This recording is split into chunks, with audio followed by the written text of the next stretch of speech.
estoy tratando de avanzar casi en simultáneo, pero dando un poco más de preferencia a la práctica 2 primero, ¿no? Bien, entonces nos habíamos quedado, bueno, la semana pasada, para recordar un poco el tema, yo les comuniqué el martes, la semana pasada no pude, pues, porque tuve una exposición de la universidad, que teníamos un evento en el Congreso sobre el tema de la ley universitaria. Nos habían invitado a un grupo de profesores a exponer, por eso es que les comuniqué. Y el día miércoles, que fue el feriado, ¿no? Entonces yo vine a clase y bueno, al comienzo muy pocos alumnos, pero ya al final, como a los 15 minutos, 20 minutos de la clase, un poco más, había un poco más de 20 alumnos, ¿no? No llegaban a la mitad, por supuesto. Entonces ahí preguntando, conversando con ustedes, quedamos, la mayoría opinó que mejor no haga la clase, porque el feriado, incluso a mí me habían llegado, creo que 2 o 3 correos de algunos de ustedes, donde me pedían, por favor, que como era feriado, me decían que ya habían decidido de algunas actividades ya aparte, ¿no? Entonces, bueno, en vista de eso, decidimos no hacer la clase, ¿ya? Pero quedamos de que tendría que haber una clase de recuperación, ¿ya? En principio habíamos quedado para que sea el domingo, porque creo que el domingo no se le cruzaba a nadie, en la tarde puede ser, ¿no? Digamos de 5 a 7, de 6 a 8, sí, puede ser a partir de las 5, creo, para que ya todo el mundo esté más tranquilo. Entonces eso lo podríamos hacer este domingo, ¿ya? Bueno, ya mañana definimos eso en todo caso, ¿ya? Bien, entonces, sin ya más demora, vamos a continuar con el tema que habíamos iniciado la última clase, que fue sobre mezcla de polímeros, ¿no? Habíamos visto la parte del concepto y nos habíamos quedado habiendo presentado la clasificación básica, ¿no? La clasificación, lo que se llama la clasificación química de polímeros, ¿no? O simplemente la clasificación general, que está en función de quiénes son los componentes, pues, ¿no? Entonces decíamos que habían 3 grupos, ¿no? Digamos, por clasificarlo de alguna manera, porque es complicado en realidad, porque está la variedad de formas que hay, que es difícil hacer una sola forma de clasificación. Pero digamos, tratando de forzar una clasificación general, ¿no? Estos eran los 3 grupos de mezclas que había, las llamadas mezclas de polímeros homólogas o mezclas de homopolímeros, que son las que están formadas por la de una misma familia química, ¿no? O mezclas hechas de un mismo polímero pero en diferentes pesos moleculares, ¿no? Entonces estas en principio son las más cercanas, las más afines, ¿no?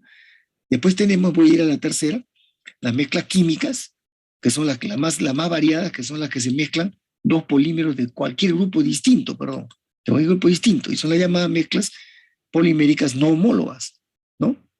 O simplemente mezclas poliméricas. En cambio, miren, el primer grupo se llama mezclas de homopolímeros o mezclas poliméricas homólogas, pero hay que resaltar el término homólogas, ¿ya? En cambio, la tercera simplemente se llama mezclas poliméricas, o si quiero ser específico, mezclas de polímeros no homólogas, porque aquí mezclamos polímeros de diferentes grupos. Entonces, este es el grupo más importante y el más numeroso, porque aquí es cualquiera contra cualquiera, mezcladas, ¿se dan cuenta? ¿Ya? Bueno, y el grupo intermedio, que es un grupo que ya se acepta como una variedad de mezclas, pero entendiendo que el concepto de mezcla es un concepto que se ha ampliado en el tiempo, ¿no? Porque cuando se hablaba inicialmente en las primeras décadas, en los años 60, 70, de mezclas poliméricas, siempre se entendía en lo que en lenguaje castellano se entendía lo que era una mezcla, que era juntar componentes, pero físicamente, ¿no? Pero en cambio, estando la química de por medio, donde la unión uno la puede hacer física o forzarla químicamente, entonces también se aceptaron las mezclas llamadas de los copolímeros. Pero recordando algo que yo resalté la vez pasada, no estamos hablando de los llamados copolímeros que se obtienen por la vía química, que es compartir o juntar 2 o más monómeros con un catalizador y hacerlos que se junten entre ellos, que se unan químicamente. Ese es el concepto típico del copolímero. Aquí hablamos de copolímeros en el sentido de que se obtienen estructuras de copolímeros, pero por otras vías, imitando inclusive las estructuras tipo bloque en injerto, pero no partiendo de los monómeros, sino de pequeñas cadenas poliméricas previamente obtenidas. Entonces yo puedo tener pequeños polímeros de corta longitud, de un polímero 1 y otro polímero 2, y los uno químicamente y genero una estructura que parece un bloque lineal o un bloque injertado. ¿Ven? En ese sentido. Entonces, como al final imitan o forman estructuras como la de los copolímeros, a estas les han llamado las mezclas poliméricas copolímeros, así. ¿Ya? Entonces, ese es simplemente saber el origen nomás. Son 2 vías distintas, la química de los monómeros o la de mezclas, que es juntando polímeros previamente obtenidos. Y estos polímeros normalmente son polímeros cortos, de cadenas cortas, lo que se llama en la tecnología, ¿no?, prepolímeros, normalmente. ¿Ya? Entonces, eso es. Bien, entonces, en la mezcla, en el tercer grupo, que es el que hay que detallarlo más, hay varios tipos, como decíamos, ¿no? Las que son puramente físicas, que mezclándolas así, la junto dos polímeros y en un mezclador tipo tanque con un agitador, lo revuelvo, lo mezclo un tiempo hasta que se adhieran físicamente, porque van a lograr adherirse, ¿no? Al mezclar se va a producir una fricción, va a haber una pequeña o mediana liberación de calor, y como los polímeros son pegajosos, cuando se van calentando y van acercándose un poquito a poquito hacia el estado fundido, ¿no? Se vuelven pegajosos, entonces se adhieren físicamente. Pero es una mezcla puramente mecánica, ¿eh? Otra es cuando yo uso otras alternativas, como por ejemplo esa misma mezcla física, las someto a temperatura. Entonces los ablando, los puedo reblandecer lo suficiente o llevarlos hasta el estado fundido, si es que son termoplásticos. Y una vez que están en ese estado fluido o reblandecido, se mezclan mucho mejor. Y después, ¿qué hago? Las enfrío y quedan mezcladas. ¿Eh? La otra, con solventes. O sea, cada uno lo disuelve en un solvente, o en el mismo, si fuera posible, aunque es bien difícil, un mismo solvente para dos polímeros. La cosa es que hago dos soluciones poliméricas, mezclo las soluciones y elimino los solventes después. ¿Eh? Quedan mezcladas. Esas formas con temperatura o con solventes son mucho más sólidas, más fuertes que las puramente mecánicas. Y la última, que es un caso particular, los látex, que en realidad, viéndolo estrictamente hablando, es una mezcla, pues sólido-líquido, ¿no? Pero que se obtiene por una reacción de polimerización. Esta técnica, los látex, es el producto que se obtiene de una tecnología llamada la polimerización en emulsión, porque un látex es una emulsión polimérica en realidad. ¿Y una emulsión qué cosa es? Es una micro suspensión o micro dispersión de un soluto en una fase líquida. ¿Y quién es el soluto? El polímero o la mezcla de polímeros en una fase líquida. Entonces los látex también son unas formas más sofisticadas de generar mezclas, tipo físicas, ¿ya? Bueno, eso cuando veamos la tecnología de la polimerización y hablemos de los látex, ahí les voy a recordar ese concepto, ¿ya? Bien, entonces todas estas son mezclas químicas, las físicas. Las químicas, a diferencia del caso anterior que hemos hablado de los copolímeros, en la cual yo tengo prepolímeros o polímeros de cortas cadenas que los junto, ¿no? En formas tales que imito estructuras en bloque en injerto, aquí ya estoy hablando de forma más variada, ya, porque voy a hablar en general procesos de injerto. Tengo polímeros que ya no necesariamente son prepolímeros, pueden ser polímeros un poco más grandes, y los junto, los uno químicamente en formas diversas, unos que se injerten con los otros o mutuamente. Me van a salir estructuras de lo más raras. ¿Ven? O redes interpenetradas, algo que se reticulen entre ellas, dependiendo de la funcionalidad que tengan los polímeros. ¿Ven? Entonces puede salir una red interpenetrada, viene a ser un proceso de unión química mucho más complicado todavía. Entonces, ¿qué imito acá? Estructuras que ya no solamente son los tipos, o estructuras que parecen polímeros de bloque lineal o injerto, sino otras formas también. ¿Te das cuenta? O estructuras reticuladas, pero hechas de dos polímeros distintos. Por eso serían mezclas químicas interpenetradas. En realidad son redes reticuladas, ¿no? Pero de dos polímeros. En el caso anterior que hemos visto hasta ahora eran las redes reticuladas, pero de un mismo polímero. ¿Eh? Entonces, todos estos son casos mucho más sofisticados y más difíciles de hacer, pero se hacen, ¿no? Hay muchas tecnologías para hacer estos procesos. Yo les diría que muchos de los compuestos que tienen comportamientos muy especiales, cuando uno lo ve tanto en la industria o en aplicaciones normales, domésticas, son estructuras así, muy especiales estas, que resultan de mezclas de polímeros. Y esta mezcla de gradiente que decía que ya no se utiliza mucho, porque consistía en mezclar polímeros de diferentes densidades para generar casi compuestos especiales. Esto ya no se usa porque alguna aplicación que tuvo era justamente en la medición de los pesos moleculares. Si ustedes recuerdan al final del capítulo de pesos moleculares, cuando veíamos el fraccionamiento de los polímeros, la técnica YPC, ¿no? Ahí hablamos que previamente al YPC había columnas de gradientes, donde se ponían varias soluciones, ¿no? De diferentes densidades y eran invisibles a su vez. Entonces un polímero se pasaba por esa columna y habían varios líquidos de diferentes densidades invisibles y los polímeros se iban separando por su tamaño de cadenas en cada fase líquida. Esa era una columna de gradientes. Y esa era una, entre comillas, así, mezcla de gradientes. Pero esto ya no se usa casi, ¿ya? Pero ya quedó reportado. ¿De acuerdo? Entonces, esta es la clasificación básica fundamental, ¿no? Después, ahí no queda el tema, porque esto tiene un aspecto no solamente de ingeniería, de conceptos, ¿no? De tipo de mezclas, sino encima hay un tema termodinámico acá.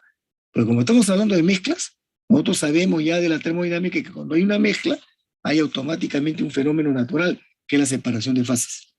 No hay mezcla perfecta ni mezcla imperfecta absoluta. ¿ya? O sea, cuando yo mezcle componentes, no va a haber el caso en que la afinidad sea 100%, nunca. Siempre va a haber algún grado de incompatibilidad, o sea, un grado de separación. Ni tampoco va a haber el grado de no afinidad total.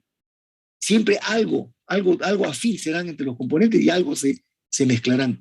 Entonces, por eso de ahí sale pues el famoso compuesto, ¿no? Depende de cuántos componentes sean, si es un sistema binario, ternario o multicomponente, pero siempre va a surgir el problema de la separación de fases. Entonces, ese tema hay que revisarlo, y aquí tiene connotación, porque eso repercute incluso en el análisis y en el estudio de la mezcla de polímeros. Ya para eso entramos a este tema, por eso rápidamente, ¿no? Miscibilidad o compatibilidad. Y tiene que ver, ¿no?, de la atracción a nivel molecular o más grande que puede haber entre los componentes. Acá hay varios términos que se manejan. El término correcto y estricto en la ciencia es miscibilidad, ¿ya? Y detrás de esto hay una propiedad termodinámica, que es la que ustedes ya han leído, han aprendido en termodinámica, que es la afinidad. La afinidad es una propiedad termodinámica que se cuantifica inclusive, ¿ya? Pero ¿qué es lo que mide? Pues que es difícil, porque cuando uno quiere definir estos términos, tiene que recurrir al otro término y está dando vueltas entre los mismos términos, ¿no? Entonces yo digo, ¿qué cosa es la afinidad como propiedad termodinámica? Es el grado de atracción que hay entre componentes. Si esa atracción es a nivel molecular, microscópica, ya se habla de una afinidad casi completa. Pero el término técnico de ingeniería es miscibilidad. Cuando hablo de miscibilidad, estoy hablando de un grado de afinidad. ¿Ven? En cambio, cuando hable de compatibilidad, es un grado parcial de la miscibilidad o de la afinidad, pero que tiene, a pesar de todo, tiene buenas cualidades, porque cuando yo hablo de una mezcla, van a ver una compatible, no es 100% miscible ni 100% afín, por supuesto, pero tiene la suficiente miscibilidad en porcentaje tal que muestra buen comportamiento. Entonces el término compatibilidad está más asociado al comportamiento, a las propiedades, sobre todo mecánicas y físicas. Entonces todos esos términos se manejan, miscibilidad, compatibilidad, y también para completar el término está solubilidad, ¿eh? La solubilidad es un término que siempre nos hace pensar en fase fluida, en fase líquida, pero no es así necesariamente, porque yo puedo generar, ¿no?, que un compuesto sea soluble dentro del otro y no necesariamente está en estado fluido. Yo preparo una mezcla y puede estar en estado gel, en estado de suspensión, en estado de emulsión o incluso en estado sólido, y están mezclados los componentes. Entonces, una serie de términos que a veces nos confunden, ¿no? Pero ahora que estamos puramente en el aspecto termodinámico, ¿ya? Recordar que la propiedad verdadera es la afinidad termodinámica, pero eso se traduce con el término miscibilidad. Así, no hay miscibilidad 100%, ni hay miscibilidad 0% tampoco. Y en la medida que fluctúe entre 0 y 100, vamos a hablar de compatibilidad, de un grado intermedio, parcial de miscibilidad, pero que puede representar un buen comportamiento del compuesto. ¿Ven? Entonces, así es que se han generado estos 3 niveles. Esta es una clasificación, una segunda forma de clasificar, pero termodinámica. ¿Ya? Entonces, y esto es ya cuando la mezcla está hecha. Una mezcla inmiscible, que por naturaleza es incompatible, ¿ven? Y y como decimos, no es al 100%, pero es cuando mayoritariamente es inmiscible. El otro extremo, cuando mayoritariamente es miscible. A estas son por naturaleza compatibles 100%. ¿Ven? Entonces, las inmiscibles son cuando mayoritariamente son poco afines, ¿ya? Pero no al 100%, y las miscibles son cuando mayoritariamente son muy afines, pero tampoco llegan al 100%. Pero la gran mayoría está en el grado intermedio. Son semimiscibles, son semiafines, si quieren ustedes. Pero la palabra afín ya la dejamos a un costado, ¿no? Semimiscibles. Y pues dentro de esa semimiscibilidad puede haber un gran sector que, a pesar de que es semimiscible, pueda seguir siendo compatible, pueda seguir presentando buen comportamiento en propiedades. ¿Eh? Entonces, todo esto permite el concepto termodinámico, ¿no?, de la mezcla. Y aquí se hace una explicación rápida de eso, ¿no? Entonces, ya esto lo han visto porque este archivo lo tienen ya a buen tiempo. Entonces, cuando dos polímeros se mezclan, se va a producir automáticamente una separación de fase con una interfase que depende, como sea. En este primer caso, ¿no?, que es el que hemos visto acá, de inmiscibles, ¿ya? Esta separación de fases es muy marcada entre los dos componentes. Y si son 3 o más, más aún, ¿ya? Entonces, este es el caso de las inmiscibles o incompatibles. Pero recordándoles que esto no es al 100%. Digamos una mezcla que de 50 o 60% ya sea inmiscible o que muestre separación de fases en su estructura, ya es catalogada como inmiscible. ¿Bien? Entonces estas normalmente muestran propiedades muy pobres, bajas, ¿no? No tienen buen comportamiento mecánico. ¿Por qué? Porque no hay mucha unión física o química entre entre los componentes que están presentes en la mezcla. Hay hasta cierto punto, digamos, predomina un poco más el rechazo entre los componentes. ¿Y eso a qué se debe? A la naturaleza química de los componentes. Aquí intervienen mucho las fuerzas secundarias. Y aquí diríamos que en general en el tema de mezclas tienen un factor preponderante las fuerzas secundarias. ¿Ya? Bien, el segundo grupo, el otro extremo, ¿no? En algunos casos sí hay una mezcla bastante buena entre los componentes, los dos polímeros, entonces resulta un compuesto homogéneo, casi como si fuera uniforme, de una sola fase, entre comillas, una sola fase. En cambio, en el anterior hay dos fases, claramente, y bien marcadas, dependiendo a qué extremo de inmisibilidad estamos hablando. ¿Ve? En cambio, acá no. La penetración de uno hacia el otro, o la interpenetración de los componentes es tan buena, ¿no? O puede llegar a ser tan buena que da la impresión de que forma una fase homogénea. Y de hecho, cuando uno ve al microscopio estas mezclas, parecen una sola fase. ¿Ven? Entonces muestran muy buenas propiedades mecánicas normalmente, y mientras más alto es el grado de miscibilidad, mejor es el comportamiento mecánico. Ahora, de ahí veremos cómo calculo el valor de la propiedad, ese es otro tema, pero el comportamiento en general es muy bueno. ¿Ya? O por lo menos tan igual como de los polímeros originales, y muchas veces supera inclusive al valor de la propiedad de los polímeros originales.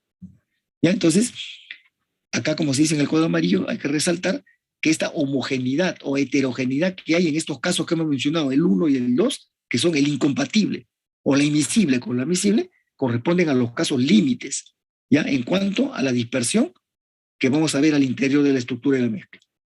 Y esa dispersión significa la interpenetración que hay entre los componentes. ¿Ya? El caso intermedio, que es el que más se va a presentar, que puede haber esta tercera posibilidad que corresponde a esta situación intermedia, como dicen, en la cual va a haber una separación de fases parcial, pero simultáneamente una cantidad de moléculas de uno de los polímeros penetra en la fase del otro y viceversa. O sea, hay una interpenetración parcial. Y eso genera una homogeneidad parcial también. Acá no podemos hablar necesariamente de una fase homogénea, pero puede parecerse a una fase homogénea, ¿ya? Resultando en una interfase. De todas maneras, va a haber, así como hay una especie de fase homogénea, hay un grado de separación de fases. Por eso son pues las semivisibles, ¿no?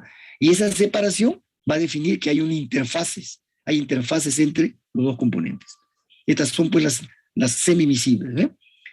Y dependiendo cómo sea esa semimisibilidad, en general son definidas como compatibles, porque muchas de ellas, a pesar de que hay una separación de fase parcial, siguen mostrando aún buen comportamiento mecánico. No tan bueno como las misibles, pero aceptable en muchos casos para la industria, ¿no? Pero hay que reconocer que acá hay separación de fases, es una mezcla en principio heterogénea, no es homogénea en realidad. ¿Ven? Entonces se pueden obtener buenas propiedades mecánicas. Esta es la clasificación termodinámica, y aquí, antes de mostrar las vistas, ¿no? Este es el concepto que le decía, ¿no? La diferencia entre compatibilidad y miscibilidad.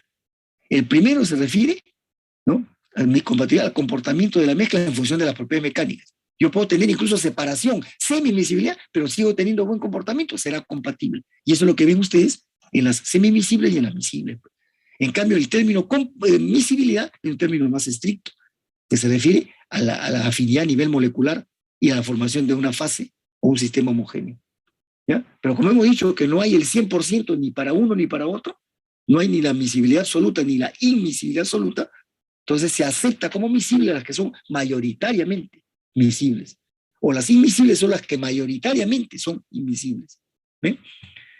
Entonces acá estamos frente a un caso en el cual hay infinidad de alternativas en realidad por esa variación que puede haber en este concepto de la miscibilidad. Y aquí vemos algunos ejemplos, estas son vistas microscópicas de casos reales, ¿no? Miren, la primera es la misma mezcla, vista a niveles distintos, ¿no? O incluso puede haber sido hecho en composiciones distintas. Miren, ve, en todas hay separación de fases, ¿no? Pero aquí la podemos ver como una especie de microseparación, pero de todas maneras es bien marcada la separación de fases, sino que acá las fases separadas de uno y otro son pequeñas. En el del medio son intermedias y acá son muy marcadas. Esto también puede producirse cuando actúa la temperatura, porque la temperatura va a alterar completamente la situación de la mezcla. ¿Ven? Y el caso de acá abajo, por ejemplo, que es el mismo que está acá a la derecha, ¿ya? Que es el caso del poliestireno con el polibutadieno. Fíjense, un poliestireno que es un polímero de características vítreas, porque su transición vítrea está sobre los 100 grados, y el butadieno que está bajo cero. Entonces aquí el estado vítreo va a resultar completamente alterado cuando hago esta mezcla. Y miren las formas de separación de fases. ¿De qué depende esto? En primer lugar, la naturaleza química ya está definida, los polímeros, pero la composición, la temperatura a la que esté mostrando la mezcla. Entonces hay una serie de aspectos que alteran esto. Ya esta forma de poder apreciar esta separación de fases me está mostrando claramente el aspecto termodinámico de la mezcla. Y esto fue el interés de estudiar a este tipo de compuestos, a este tercer gran grupo de macromoléculas que son las mezclas poliméricas, porque a partir de acá es que se empezaron a idear y pensar una serie de variaciones en el comportamiento de estos productos, porque la propiedad de la mezcla va a estar en función directa de cuáles eran los valores de la propiedad que tenían los polímeros individuales. ¿Ya? Esta tablita resume un poco el aspecto termodinámico, un poco de todo, digamos, ¿no? Pero aquí está el aspecto termodinámico. ¿Ven cómo ven? Entonces, los tres grupos, inmiscibles, las miscibles al lado derecho y el grupo más numeroso que son las semimiscibles. Fíjense, hemos dicho que las miscibles son compatibles por naturaleza, son las que son más afines de todas. Entonces, forman sistemas homogéneos, fase homogénea, digamos así. El otro extremo forma separación, hay separación de fases por naturaleza. Y generalmente ocurre esto en el estado amorfo. Aquí ya no se puede hablar ni de estado cristalino, casi. Porque cuando hay estado cristalino ahí significa ordenamiento molecular. Y en una fase que hay separación de fases, es bien difícil que haya ordenamiento de las cadenas, para estar todas de cualquier forma. Porque va a predominar el rechazo entre los componentes. Entonces eso va a generar estados amorfos, generalmente. ¿Ya? Y el grupo intermedio, que va a tener separación de fases parcial, pero que puede seguir generando sistemas aproximadamente homogéneos. Pero no le ponemos nada. No decimos ni estado amorfo ni estado homogéneo. Porque dependerá de hacia dónde se inclina, más hacia la izquierda, más hacia lo invisible o más hacia lo miscible. Entonces, ese es el grupo que por definición es semimiscible. Las propiedades mecánicas, las miscibles, buenas propiedades. Las invisibles, malas propiedades. Las intermedias, las semimiscibles, pueden tener buenas propiedades. Va a depender de qué porcentaje de visibilidad. Por ejemplo, si está entre 40 y 60, está justo al medio. Entre 40 y 60 de visibilidad, esas van a tener buenas propiedades. Pero menos de 40, ¿no? Se va a aproximar más a una invisible. Ya no va a tener, o más de 60 se va a aproximar a una miscible. Va a tener mejores propiedades mecánicas todavía. Y aquí viene el aspecto digamos, de la química y de la termodinámica, ¿no? ¿Quién es la propiedad termodinámica que está de por medio? Una vez más, la energía libre de Gibbs. Así como lo vimos en la polimerización. Para que haya polimerización, este es el requisito termodinámico. El delta G tenía que ser negativo. ¿Se acuerdan? Y en general, ¿no? Pero eso generaba una serie de casos. Aquí, para que haya, mientras más invisibilidad haya, quiere decir que estamos con el delta G por debajo de cero. ¿Ya? En cambio, la invisibilidad por definición es delta G positivo. Y mientras más por encima de cero ese, mayor es la invisibilidad. Y la semimisibilidad, que significa separación parcial de fases, significa también delta G positivo, pero ligeramente positivo solo, ¿ya? A diferencia del grupo de la izquierda.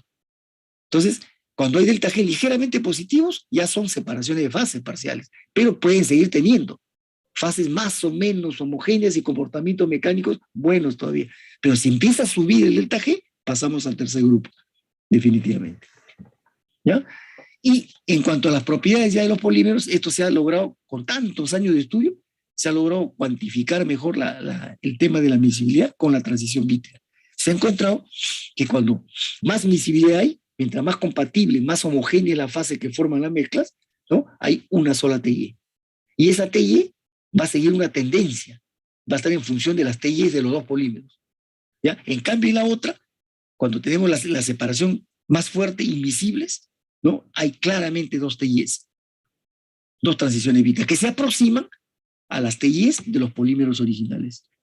Porque mientras más se aproximen esas dos TYs que yo voy a encontrar en una mezcla invisible, mientras más se parezcan a los polímeros iniciales, quiere decir que los polímeros iniciales se están mostrando casi como si estuvieran cada uno independiente. Eso me muestra que la muestra está más separada todavía. Más invisibilidad, más parecido a las dos TYs que yo encuentre, a las TYs originales de los polímeros. ¿Ven? En cambio, va a haber casos intermedios de las semimisiles, que van a haber dos TYs también. ¿Por qué? Porque hay separación de fase. ¿Ya? Pero estas TYs no van a ser parecidas a las de los polímeros originales. Van a salir otros valores y van a poder fluctuar. Va a depender, pues, cuánto de semimisibilidad hay en qué composición está la mezcla. Entonces, pero el hecho es que hay dos TIs. Entonces, este parámetro en la práctica se ha convertido hoy en día como la mejor metodología para analizar la miscibilidad de una mezcla. Descubrir cómo es la transición bitter. Y después la ciencia ha avanzado y también se ha dado cuenta que la fusión tiene que ver o tiene relación con el tema de la miscibilidad. Y hay una metodología muy importante que la vamos a ver ahora, que se llama la calorimetría diferencial, ¿no? Que es lo que estudia justamente este comportamiento. ¿Ya? Que se hace una metodología que tiene un fundamento y tiene un equipo muy sofisticado, que es costoso, pero que por suerte algunos centros de investigación lo tienen, ¿no? Y se puede estudiar el tema termodinámico de las mezclas, ¿ya? Entonces aquí tenemos ejemplos, miren, curiosos los ejemplos, están buscados pero del libro, miren, ¿eh? Mezclas invisibles, ¿no? Las más invisibles son las del grupo, las mezclas no homólogas, porque como acá mezclo polímeros de diferentes familias, como por ejemplo, policaprolactones, es una poliamida de un solo número, ¿ven? Esta es la poliamida 6, con el polietileno. Una poliamida con una poliolefina, son grupos distintos, esto es de esperar que genere bastante invisibilidad. Pero lo curioso es acá al otro lado, miren, en las miscibles, que también son dos de familias distintas, un vinílico como el PVC y la poliamida 6. Esto, cualquiera esperaría que esto sea invisible, porque es no homóloga, ¿eh? Y sin embargo, miren, este es un caso particular que está comentado ahí en la separata, en el archivo, esto genera una mezcla bastante visible. Es un caso muy particular por las interacciones que se desarrollan entre los grupos secundarios y los átomos que hay acá involucrados, ¿ya? Y miren, en cambio, la semimisible, polipropileno y polietileno, estos son de la misma familia, o sea, son de las mezclas llamadas homólogas. Yo hubiera esperado más bien que esta mezcla, polipropileno y polietileno, esté al lado derecho, que sea miscible, porque las homólogas son las que mejor afinidad y mejor visibilidad generan, y no, miren, tienen un rechazo parcial de todas maneras. Entonces son ejemplos especiales, ¿eh? Bien buscados así, al propósito, como para poner de que acá no hay regla, ¿no? Hay conceptos que más o menos se respetan, pero hay muchísimas excepciones, ¿ya? Entonces, de aquí diría que lo importante, el concepto termodinámico, el delta G, y la forma como se mide la transición bitter, ¿ya? El resto ya lo hemos comentado. Bien, entonces, un poco continuando con el tema termodinámico, acá un breve análisis, que es una cosa muy cortita, pero que me lleva a un tema importante, que es lo que vamos a ver como la curva de separación de fases, ¿ya? Entonces, desde un punto de vista termodinámico, como hemos dicho, hay miscibilidad cuando delta G es negativo, ¿no? Eso ya lo hemos, está acá dicho ya en la tablita, ¿no? La tablita. Miscibilidad significa delta G negativo, por principio. Entonces, retomamos. Como delta G es delta H menos T delta S, y nosotros hemos comentado anteriormente que delta S, la entropía normalmente es pequeña. Cuando vimos la polimerización dijimos que este delta G es pequeño normalmente, y muchas veces se lo desprecia, ¿ya? Entonces, eso es lo que se hace acá. Delta S es muy pequeño para la mezcla polímera, en general, para los polímeros delta S es pequeño, ¿no? Entonces, lo puedo despreciar, y queda que el delta G va a depender casi exclusivamente del delta H, ¿ve? Entonces, eso quiere decir que para lograr valores negativos de delta G, yo requiero valores negativos de delta H para poder tener mezclas homogéneas y tener miscibilidad, ¿ya? Ese es el aspecto termodinámico. Mientras la mezcla me genere delta H negativos, eso me favorece el delta G, la energía, el cambio de la energía de Gibbs negativo. Y esto, aquí le he hecho, este archivito tiene una pequeña modificación, porque ustedes conocían esta, pero yo le he agregado este gráfico que está acá al lado izquierdo, porque este es el gráfico que está, este gráfico de una sola curva es el que se comenta acá en la diapositiva. Cuando dice, una vez que se mezclan dos polímeros o más, vamos a hablar de las mezclas binarias, ¿ya? Primero, se va a generar una llamada temperatura de solución crítica inferior. Estas son las siglas, ¿no? Las iniciales en inglés. Todo esto viene de L de Lower Critical Solution Temperature, temperatura de solución crítica inferior, ¿ya? Quiere decir que cuando los polímeros se mezclan, por ejemplo, dos termoplásticos, que los derrito y los mezclo, se va a producir de todas maneras una separación parcial de fases.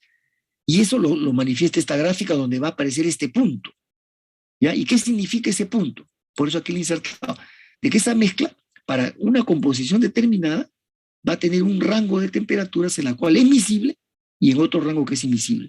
Pongamos que yo estoy por acá, he generado una mezcla con una solubilidad parcial. Si yo esa mezcla la enfrío, Por ejemplo, una composición, pongámonos al 50% acá. Si esa mezcla que estaba yo acá en una sola fase, estaba como mezcla homogénea, la enfrío, la puedo separar. ¿Se dan cuenta? Y también esta curva puede ocurrir al revés. O sea, digamos, esta es una parábola, ¿no es cierto? ¿Ya? Una parábola para arriba. ¿De qué ocurriría? Que en ese caso la fase está del punto para abajo y la separación está para arriba. El hecho es que estas mezclas de una sola curva significan que pudiendo estar en una fase de miscibilidad, en fase homogénea, si yo modifico la temperatura, en este caso descendiéndola, cambio de una fase a dos fases, o sea, la separé. ¿Sí? Pero puede ocurrir al revés también, que habiendo estado en una fase, la caliento y la separo. ¿Ya? Entonces, esta curva de separación de fases de una sola curva es muy frecuente. Yo diría que es el caso mayoritario. ¿Ya?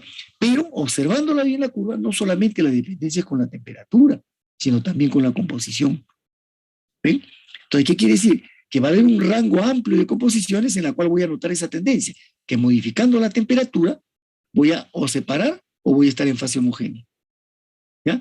Pero puede haber rangos de composiciones, los más extremos, que cuando yo estoy acá cerca a la izquierda quiere decir que está predominando uno de los polímeros casi mayoritariamente.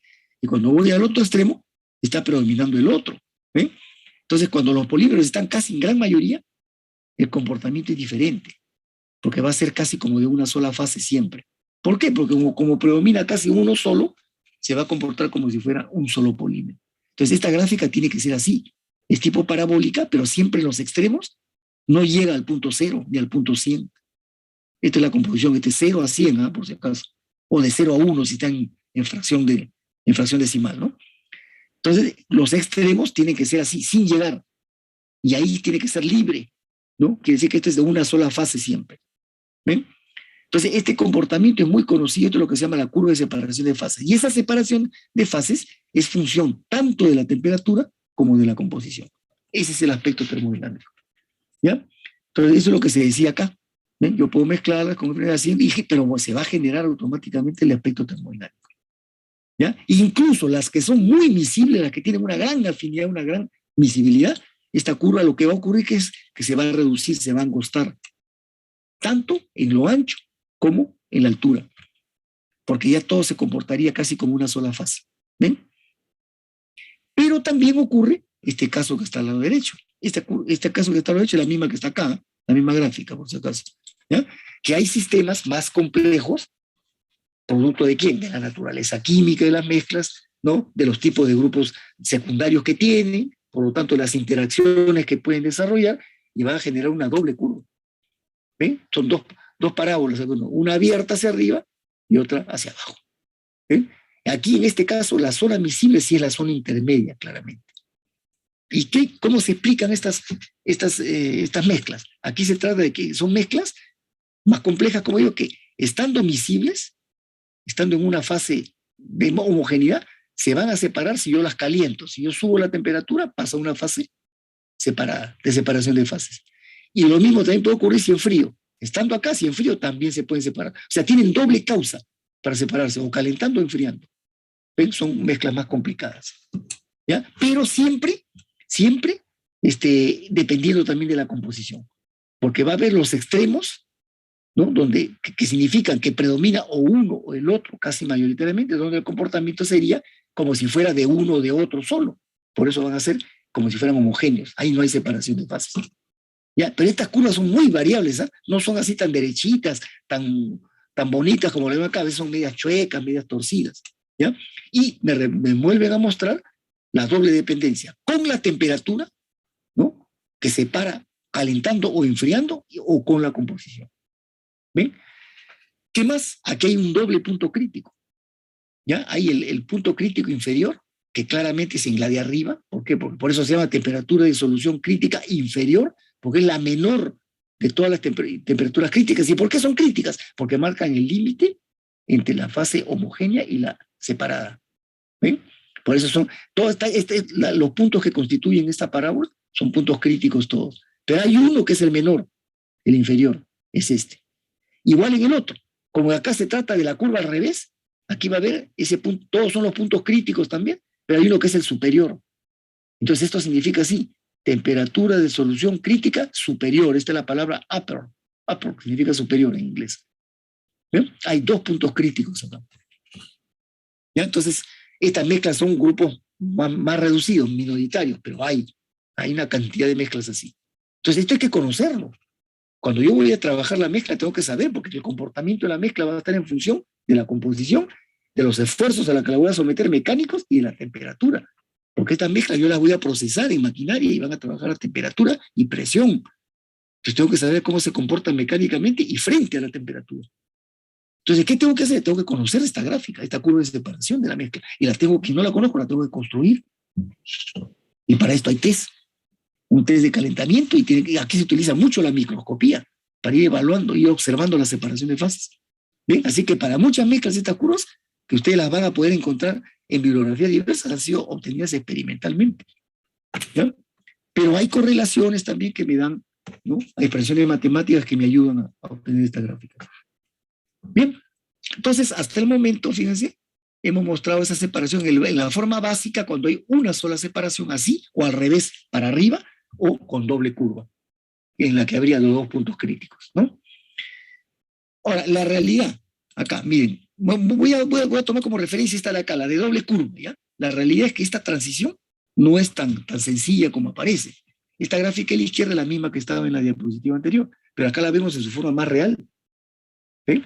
Quiere decir que esta curva, que acá está con la línea continua, que acá la ven con la línea continua gruesa, negra, tanto la de arriba como la de abajo, en realidad es una zona de transición. Cuando yo voy haciendo este paso de la zona miscible, homogénea, que era al medio, hacia una zona invisible, por ejemplo, calentando, en realidad esa transición no es que yo llego al punto crítico y ya de inmediato se separó, no, esa separación se va produciendo poco a poco, en un rango de temperaturas, hasta que en algún valor de temperatura ya está separada. ¿Ven? Y por eso escribí esta curva punteada.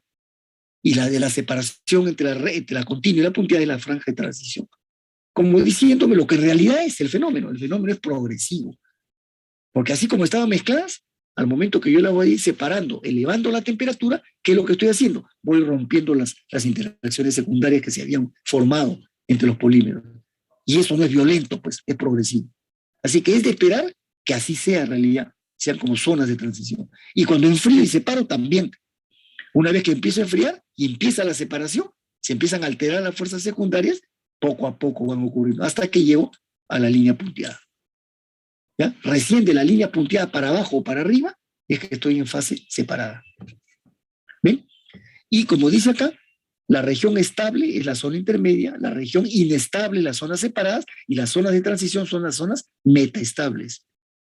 Este término de metaestabilidad es un término pues inventado en realidad por la ingeniería, ¿no?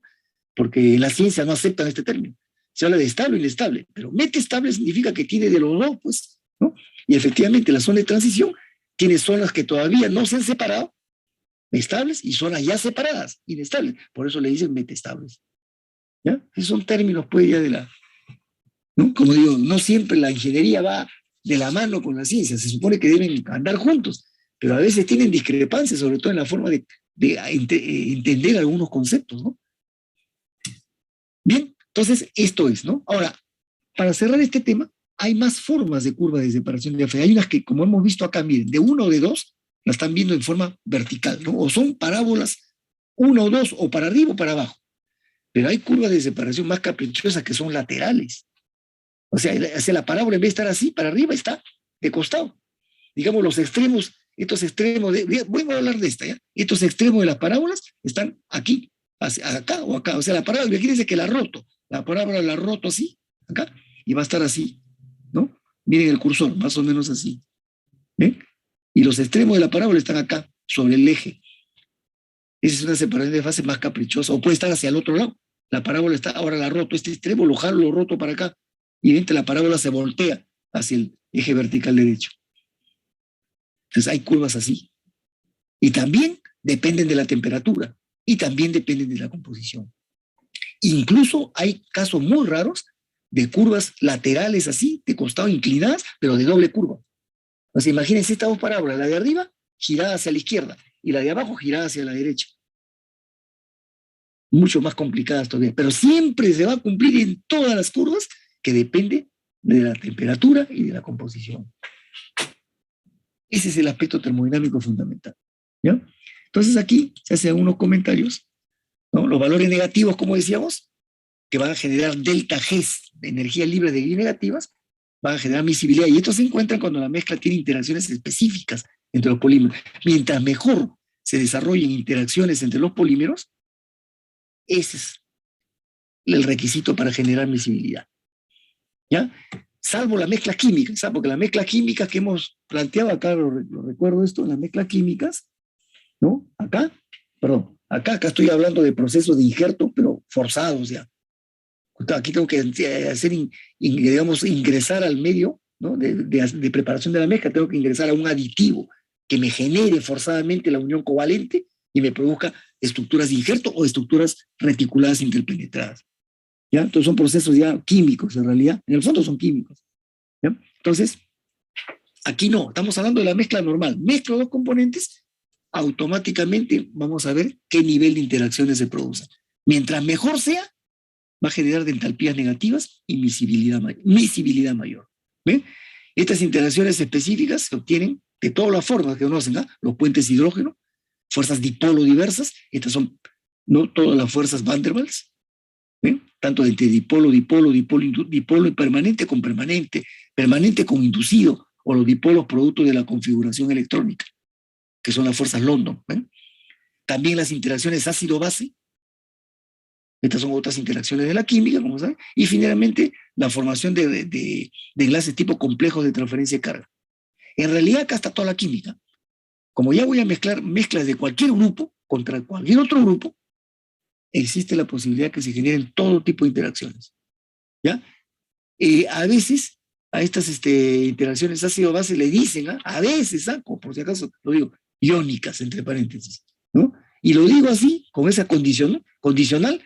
¿Por qué? Porque en la terminología de la química hay mucha variedad en los conceptos. Hay autores que son muy ambiguos en los conceptos, otros no, son muy estrictos.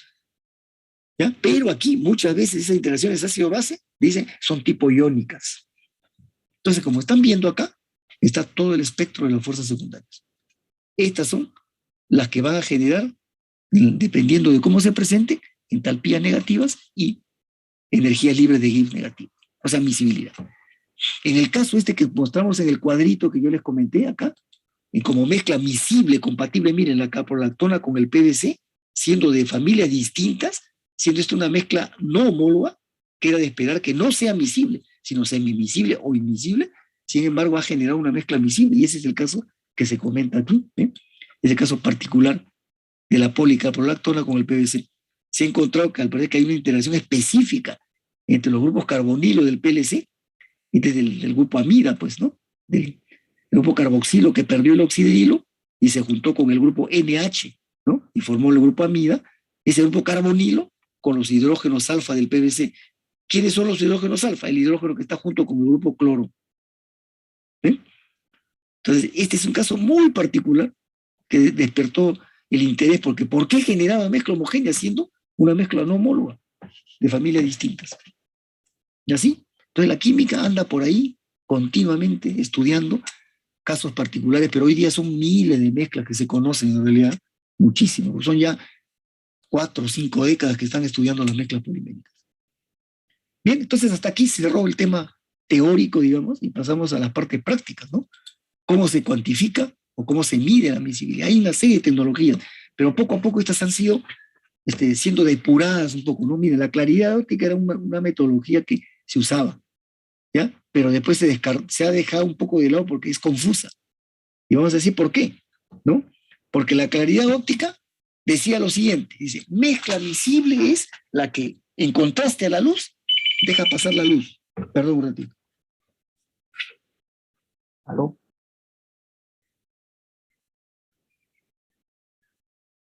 ¿Cómo que no tiene memoria?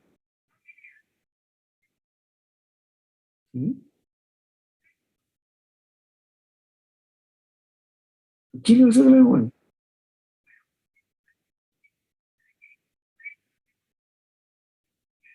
Ya, bueno, ya.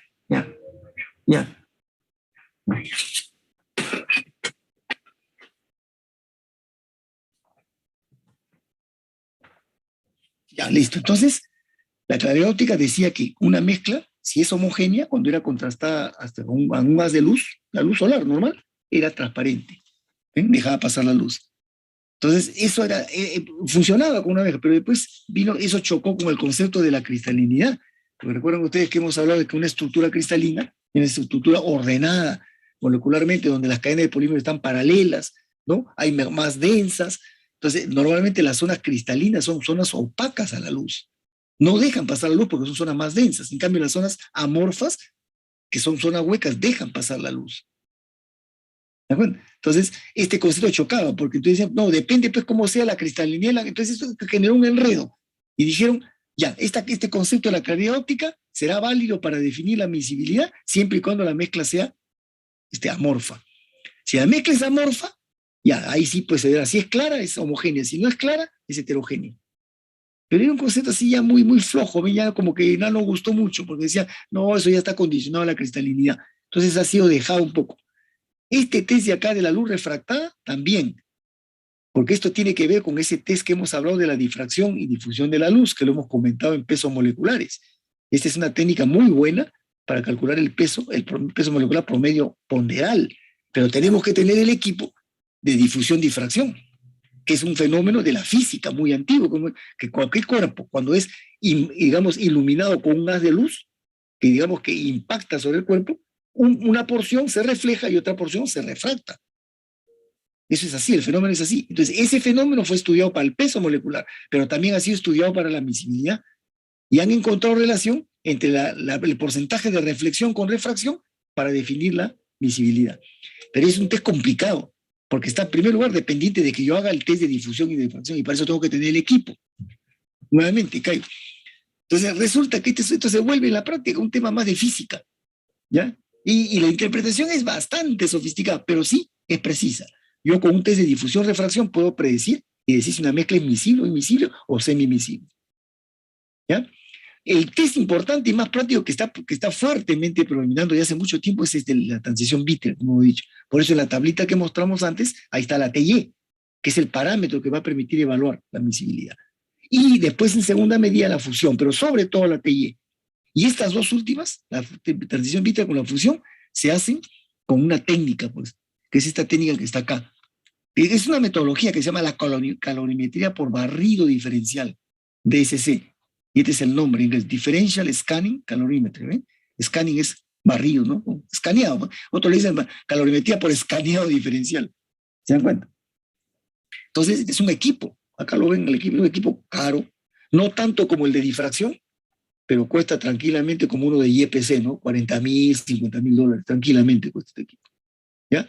Y sobre todo que hay que saber usarlo, porque esta calorimetría tiene un principio, un fundamento bastante grande, y hay que conocerlo, si no, no vale la pena que tener el equipo si uno no entiende el principio. ¿Ya?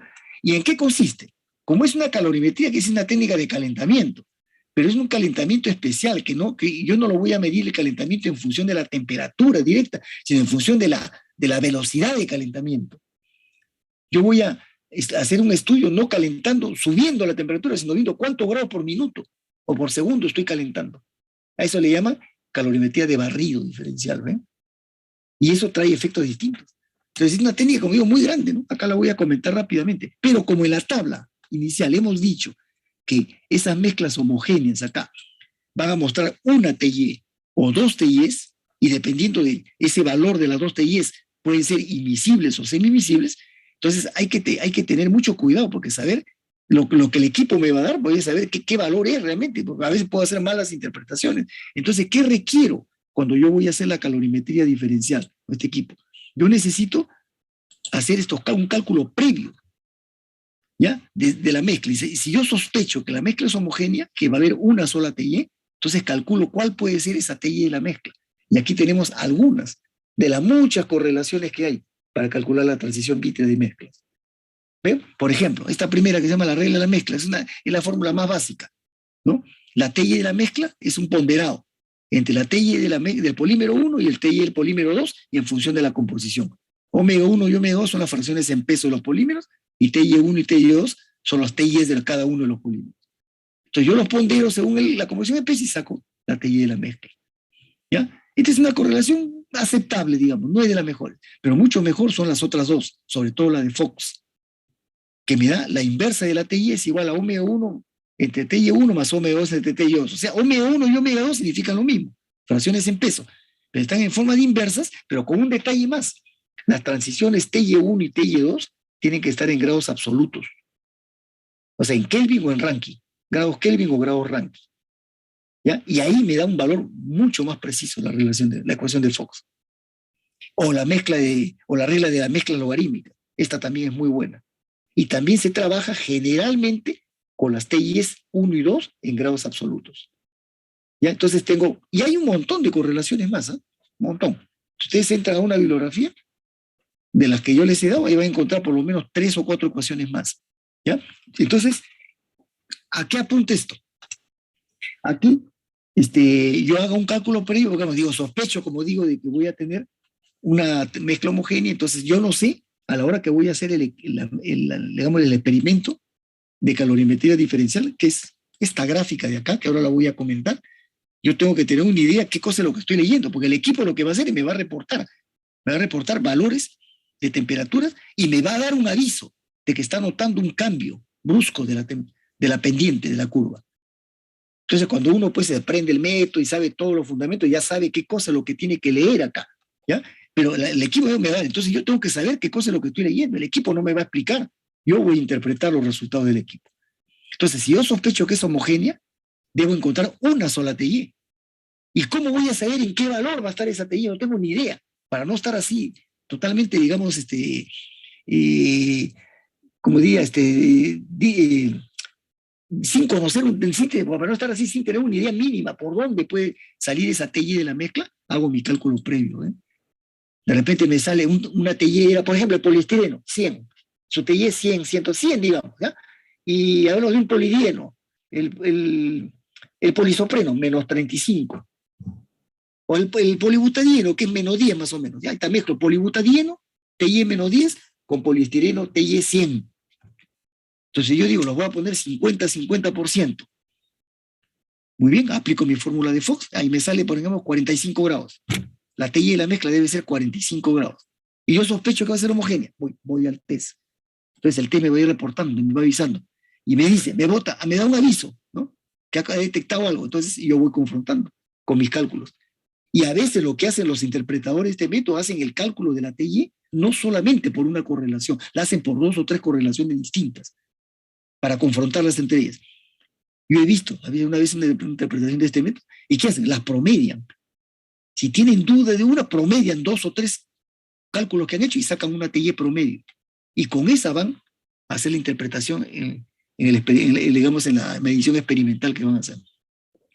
Entonces, ahora viene cómo hacen, vamos a explicar el método rapidito, así rápido, ¿no? ¿Verdad? Porque en realidad yo les digo que esta metodología, si ustedes trabajasen en una empresa donde hay este equipo, ¿ya? Ustedes probablemente van a tener que intervenir, pero la interpretación la va a hacer un químico puro. Incluso hasta con ayuda de un físico, no solo un químico puro. Y ellos van a dar algunas pautas. ¿Ya? Y el ingeniero químico, ya el que está con el polímero, va a tomar la decisión final. ¿Ya? Porque el químico no necesariamente es especialista en polímero, pero sí sabe la interpretación de la tecnología, sabe lo que el equipo da. Entonces le da la información al ingeniero y el ingeniero interpretará. Miren, es igualito a cuando ustedes van, por ejemplo, se han caído, supuestamente se han lesionado un hueso. Van a sacarse la radiografía, es el radiólogo, que es un médico. El radiólogo les toma la placa, ¿no? Y con la placa hace un informe. Y de fractura de tal tipo, tal, hasta ahí nomás. Y se la mandan al médico especialista. Y el médico especialista ya saca la conclusión. Fractura de tal tipo, esto ha sido causado por tal cosa, y da la medicación. ¿Ven? La interpretación la hace el médico finalmente. El otro da el informe previo nomás. Entonces el químico y el físico le van a dar esta gráfica, van a hacer el experimento correctamente a la gráfica y le van a decir las posibles implicancias de lo que están leyendo acá. Pero la decisión la va a tomar el ingeniero químico. Ahora, ¿en qué consiste esta gráfica? Bien, acá hay 2 gráficas. Vamos primero a la anterior. ¿Ya? Dice, rasgos típicos de una calorimetría por barrido diferencial. Un polímero polimórfico. ¿Qué quiere decir? Que tiene polimórfico, quiere decir morfología variada. O sea, tiene separación de fase. Pues. ¿Bien?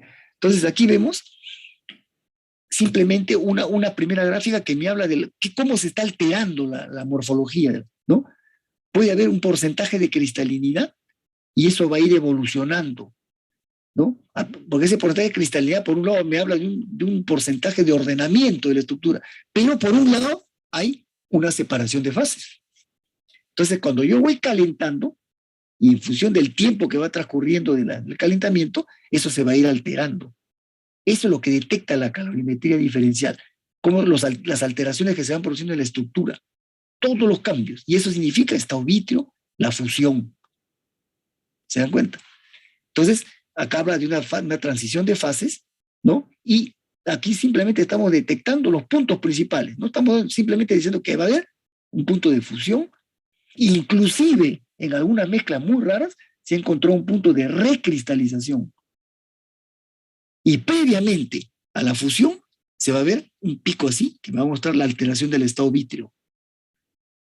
¿Se dan cuenta? Entonces, esto es a grosso modo para que tengan una idea de qué aspectos importantes analiza la calorimetría diferencial. Ahora, de forma práctica, ¿qué es lo que hace? Es esta otra gráfica, ¿no?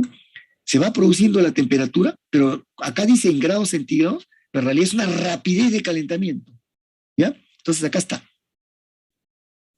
¿Ya? Esa rapidez de calentamiento va a generar un flujo calorífico que ustedes están suministrando cambiante. Cada vez que vamos a, por ejemplo, calentando cada 5 grados por minuto. Entonces vamos 5 grados por minuto, 10 grados por minuto, 15 grados por minuto, así. ¿Ya? Y el test va a ir evolucionando así. Y cada uno de los puntos representativos significa algo. ¿Ya? Esto es lo bueno de este método, que es un método muy completo, que me va a dar una información muy integral, porque me va a informar, por ejemplo, en qué momento la mezcla se empieza a activar y me va a definir una llamada energía de activación de la mezcla. Ya, lo que pasa es que yo no he puesto acá toditas las correlaciones, pues, porque es un tema inmenso, ¿no? Entonces, un primer punto que detecta la calorimetría es el punto de activación y me dice, informa, cuando en la pendiente ocurra algo, un cierto cambio, y lo dice, entre qué rangos, esa es una energía de activación. Y después sigue el calentamiento. Sigue, esto va aumentando, ¿no? Porque a medida que aumenta la velocidad de calentamiento, aumenta el flujo calorífico y se puede producir un cambio de pendiente. Acá. Por ejemplo, aquí detectan un cambio de pendiente con esta línea verde y la línea roja cruzada. Acá hay claramente un cambio de pendiente. Entonces el equipo me dice, reporta, ¿no? Me va dando las pendientes que está viendo en todos los puntos, pero acá lo va a notar clarísimo y lo va a detectar. Y va a avisar, cambio de pendiente que excede tal cosa. Muy bien, sigue el test. Puede ser que ahí termine. Puede ser que termine y se acabó. Detectó un solo cambio de pendiente. Dice, ese cambio de pendiente es la transición vítrea. Y el equipo puede decir en qué valor ocurrió de temperatura. Entonces ya me dio la TI de la mezcla experimental y yo la confronto con la que calculé acá. Y muchas veces coincide, a veces hay que hacerles ajustes. ¿Ve? Entonces ya queda un poco en el arte la experiencia del interpretador de definir cuál va a ser la TI final. Pero ahí no necesariamente termina. Entonces puedo seguir, ¿se dan cuenta? Puedo seguir acá y de repente más adelante, ¡pum!, se produce otro cambio de pendiente. Y el equipo me lo reporta, nuevo cambio de pendiente. Y avisa, probable TI. Entonces, y al final sigue el test y queda confirmado que hay dos TIs. Ah, se han producido dos TIs, separación de fases. ¿Ven? Una TI acá y otra TI por acá, porque aquí va a haber un cambio de pendiente también. Dos TI. Entonces me están diciendo claramente acá hay separación de fases. Y como me va a dar los valores, yo voy a tener estos dos valores de las TIs. Entonces, ahora viene la interpretación del especialista, ¿no? Si hay separación de fases, hemos dicho que esas TIs, ¿no?, pueden parecerse a las TIs de los polímeros originales o pueden ser diferentes. ¿Qué dice el criterio? ¿No? El criterio de la metodología esta. Cuando esas TIs que yo detecto acá se parecen mucho a las TIs de los polímeros, quiere decir que estoy detectando como si fueran las TIs de los polímeros individuales. Y esa es la mejor prueba de que acá las muestras está muy separada, está casi en estado de separación grande, porque cada polímero se está mostrando casi como si estuviera solo. Por eso se muestra su TI parecida a cada uno de ellos. ¿Ven? Entonces ahí está la interpretación. Pero si esas dos TIs no se parecen a la de los polímeros y difieren, entonces ahí viene la primera parte de la conclusión. Hay dos TIs y al no parecerse, semi-miscibilidad. separación de fases parcial. Y ahí viene una segunda etapa. Sí, pero con eso, ¿qué he ganado? Solamente decir que es semi-miscible, claro. Es lo primero que tenía que saber. Segundo, ¿qué grado de miscibilidad voy a tener? ¿O qué grado de semi-miscibilidad tengo? El método me lleva a un segundo nivel de análisis, que ya no lo estoy mostrando acá, que me puede llegar a precisar más o menos aproximadamente qué porcentaje de miscibilidad tengo. Entonces, esta es una técnica muy potente, ¿eh? Muy apreciada, así como es el IPC para los pesos moleculares o la difracción de la luz para el peso ponderal. Esta es la técnica hoy día preferida para cualquier análisis calorimétrico. ¿Ya? Entonces, así, de una manera técnica, ¿no? Diríamos a cierto punto científica, yo a través de la transición bita predigo la miscibilidad, incluso la puedo cuantificar. Pero ya le digo, la técnica es bastante más completa. Yo he dicho acá en unas cuantas palabras, a grandes rasgos, más o menos cómo son los criterios. ¿Ya? Lo resumo, una sola TY y miscible. Miscible, perdón. Dos TYs, depende. Si se parecen a los valores originales, separación mayor. Mientras más se parezcan a los TYs de los dos polímeros originales, más separación de fases. Mientras menos se parecen, separación parcial. Y mientras más se diferencian los dos TIs de los valores de los dos polímeros, quiere decir que la semimiscibilidad es mejor todavía. Se aproxima al punto medio, a un 50%. Ya con eso les he dicho bastante. Ya para que tengan una idea, a grosso modo. Ahora, si esto sigue, la calorimetría no termina ahí. Ahora dejando ya las TIs, si esto sigue, se detecta un pico fuerte, un pico alto, que es el punto de fusión, que puede ser variado, ¿eh? Porque el punto de fusión va a depender del rango de fusión. Ustedes saben que si hablamos de termoplásticos hay rango de fusión. Entonces, aquí hay una zona y van a producirse piquitos, pero hay uno de ellos que está definido en el principio del método, uno de ellos que es el punto de fusión. Que ya saben ustedes, ¿qué cosa es la fusión en un termoplástico? El último valor del rango. ¿Ven? Y va a estar dependiendo de la distribución de tamaños de cadena.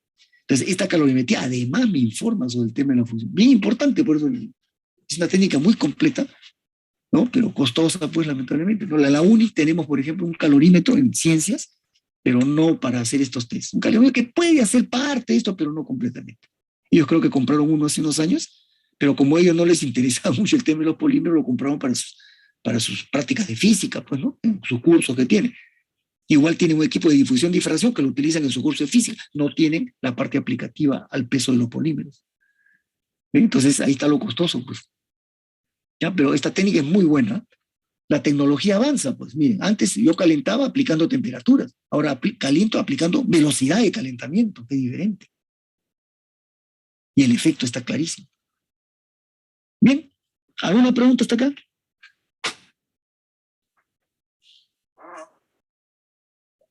Entonces, Profesor, miren, ¿cuál sí, era el TM1, TM2? ¿Cuál era? ya. ¿Cómo TM1, TY1? No, en los picos de arriba. Ah, Los ya, picos. este de acá. No, cuando yo sigo, después de que he analizado la temperatura vital, sigo digamos, aplicando calentamiento y este equipo me va a informar sobre la fusión ahora. Entonces me puede botar picos. Lo que pasa es que este es un caso particular. Ya de acá hay dos picos, pero puede haber más. Pero uno de ellos, el más agudo, que le llaman el segundo pico, le dicen transición de segundo orden, le dicen a esto. En cambio, las transiciones vital le dicen transiciones de primer orden. ¿Ya? Esta transición de segundo orden es lo que se va a definir como el punto de fusión. ¿Y por qué ha ocurrido así? Porque los polímeros son pues polidispersos, tienen distribución de tamaño de cadena y ustedes saben que la fusión no ocurre en un valor único, ocurre en un rango de fusión. Entonces supuestamente este valor de acá es el valor que detecto de la fusión, el último valor al rango. ¿Ya? Pero los polímeros, las muestras de polímeros que yo analizo muchas veces son muestras de polímeros que se procesan en la industria.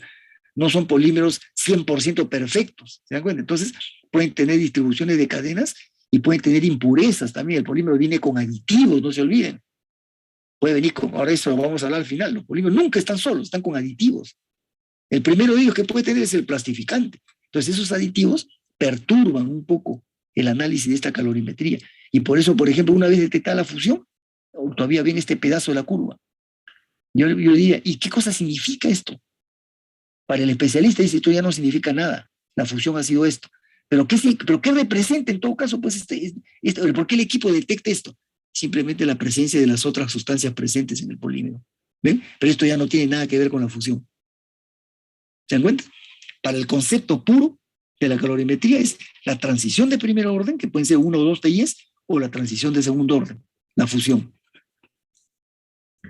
Y si voy un poquito más allá, les digo que esta calorimetría no solamente me da la TI y la fusión, les hablo de la energía de activación previamente, y también calcula la capacidad calorífica, C sub P, también se puede calcular de acá. Perdón un ratito. No funciona, dice, hay que cambiar toda la placa. Ah, no. 220. Ya creo que me está diciendo, ¿cómo sé yo? ¿Quién me va a robar la placa? Pues te lo ha abierto delante de mí. ¿Pero quién me va a sacar? No sé, pues, pero sí. De repente el mismo le está sacando. No, porque lo ha abierto delante mío. Ya, dile ya. ¿Ah? Ya. Le digo que sí. Ya, entonces, cerrando, dejo ahí ya la calorimetría como el único método en realidad importante que hay hoy en día, ¿no? Porque este cubre varias cosas, pues, de paso, no solo la transición para definir la miscibilidad, sino también la fusión, ¿no? Y de las otras metodologías para determinar la claridad, digo, la luz refractada, no le he comentado porque el equipo ni hay, en realidad no lo tenemos, ¿no? Y es sobre el experimento básico de difusión-refracción, una variante es la medición del peso molecular. Pero ese equipo tiene un módulo aparte para medir el peso molecular del polímero. Igual, para medir la transición vítrea, tiene otro módulo. O sea, son versiones del equipo, del experimento y la intensidad que han ido, digamos, sofisticándose cada vez más. Y la tecnología ha permitido, ¿no?, que el equipo tenga accesorios adicionales para hacer esas mediciones. Pero si no lo tengo, simplemente queda en el comentario nomás, ¿no? En cambio, el DSC, la calorimetría diferencial, es un equipo, después de todo, más accesible, ¿no? Como el YPC, ¿eh? Porque para muchos sitios comprar un equipo que cueste $40,000, $50 todavía es posible, ¿no? Quizá en una universidad no tanto, pero aún así en universidades hay algunos DSCs, pero digamos, no muy sofisticados, ¿no? Pero ya comprar una difracción que cuesta $100,000, $90,000, ya más difícil, pues, ¿no? ¿Se dan cuenta? O si lo compran en el módulo básico nomás, que es como tiene ciencias, por ejemplo, en la uni, ¿eh? Lo tienen en el módulo básico. Bueno, esa es la situación, ¿ya? En un caso normal, en una empresa, yo le digo porque he visto cuántas veces en los años cómo analizan, ¿no?, empresas que hacen mezclas, ¿no? Calculan así, analíticamente, más o menos predicen eso. Y después hacen una técnica experimental y tratan de determinar la transición vítrea aproximada de la mezcla. Y lo comparan, lo contrastan con el valor analítico. Entonces, así comercializan ellos su mezcla. Y es bastante cercano al valor real. Si lo hacen correcto, aplican una buena correlación y hacen una buena medición experimental de la TI, bueno, funciona. ¿Se dan cuenta? Bien, entonces ahí queda pues, ¿no?, como una idea general que tenga cómo podemos definir o analizar la presencia de la miscibilidad, sea semi-miscible o que tienda a immiscible o que tienda a miscible. ¿Ven? Todas las alternativas. Bien, ¿no hay más preguntas?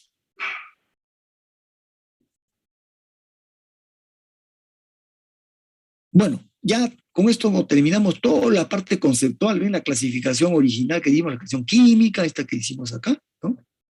La clasificación química en los 3 grupos, hemos entrado al tema termodinámico, que ha salido la otra clasificación, con todo lo que hemos dicho, ¿no? Esta tablita que es importante, ¿ya? Y un poco la explicación, ¿no?, de cada uno de estos 3 casos que está acá, ¿no? Y finalmente, el aspecto termodinámico, que ha sido la curva de separación de fases, que lo resumimos con estas 2 gráficas, ¿no? Y con sus zonas de transición reales como ocurren acá. Bien, y después hemos hablado de cómo se analiza ya, cómo se cuantifica, cómo se mide un poco la miscibilidad. Bien, el tema de fondo o la conclusión final de todo esto es cuál es el interés de la mezcla, ¿no? Es el tema de las propiedades, pues. Estamos viendo todo lo que significa. Cuando hablamos de los polímeros con todas sus características generales, ¿no?, todas las transiciones, solvatación, todos los aspectos físicos de conductividad térmica, eléctrica, el tema de la viscoelasticidad. Si eso era en un solo polímero, cuando añadimos los copolímeros la cosa se fue ampliando, ¿eh? Porque ya empezaba a aparecer el tipo de estructura del copolímero, ¿no? Y más allá puedo medir el peso molecular del copolímero. ¿Pero para qué? Para saber cómo se comporta. Cuando hemos hablado de la copolimeración, al final hemos dicho cuál es la tendencia en el comportamiento del copolímero, ¿eh? Igual acá. Ahora surge esta nueva alternativa. Ya dejamos las macromoléculas que se obtienen por reacciones químicas, sea el homopolímero o el copolímero. Ahora vienen de polímeros ya obtenidos y los mezclo. Y con ellos puedo hacer mezclas físicas o mezclas a la fuerza, con unión química. ¿Ven? Procesos de injerto, procesos de interpretación, reticulaciones, etc. ¿Para qué hago todo esto? ¿Cuál es el objetivo? Igualito con la misma, y esto que estoy diciendo, este razonamiento es igualito el que piensa un metalurgista con los metales, o un químico con los materiales inorgánicos, cuando mezcla, hace cerámica, porcelana, de todo tipo. ¿Para qué? Está buscando comportamientos cada vez más variados. Porque eso es lo que busca la ingeniería. Entonces, el tema de las propiedades es, miren, acá hay una vista, por ejemplo, que les pongo a continuación. Este es un caso real, ¿ya? Que incluso aquí en la UNI hemos tenido una experiencia con esto, con un asfalto. Este es uno de los mejores ejemplos de las aplicaciones de las mezclas poliméricas para modificar asfaltos y breas, pero sobre todo asfaltos. Y miren la tremenda aplicación, porque por donde no se asfaltan pistas, por todo el mundo. Y se utilizan grandes cantidades de asfalto. Ustedes habrán visto cuando a veces han pasado por una zona donde viven, por cualquier zona de la ciudad, y han estado asfaltando una pista. Viene un camión tremendo y vacía primero la brea para ir a la base de la pista, y una vez que ya está la pista lista, viene el asfalto, que es como la parte superficial, la epidermis de la pista, ¿no? La parte que estética incluso, que es la que ustedes ven. Y se utilizan, pero así, toneladas de material. Imagínense cuando han asfaltado una carretera. Yo me acuerdo cuando asfaltaron la Panamericana Sur, cuando recién la ampliaron, hace años atrás, que llegaba solamente hasta las afueras de Cañete. Estamos hablando de casi 130 kilómetros. Y después lo han ampliado ya casi hasta cerca Ica. Yo me acuerdo cuando asfaltaron eso por los años 80. Se la pasaron como 3 o 4 meses asfaltando la carretera, por la longitud que tenía. Todo el tiempo uno iba por la carretera y encontraba la maquinaria, que cada vez la encontraba en un sitio distinto.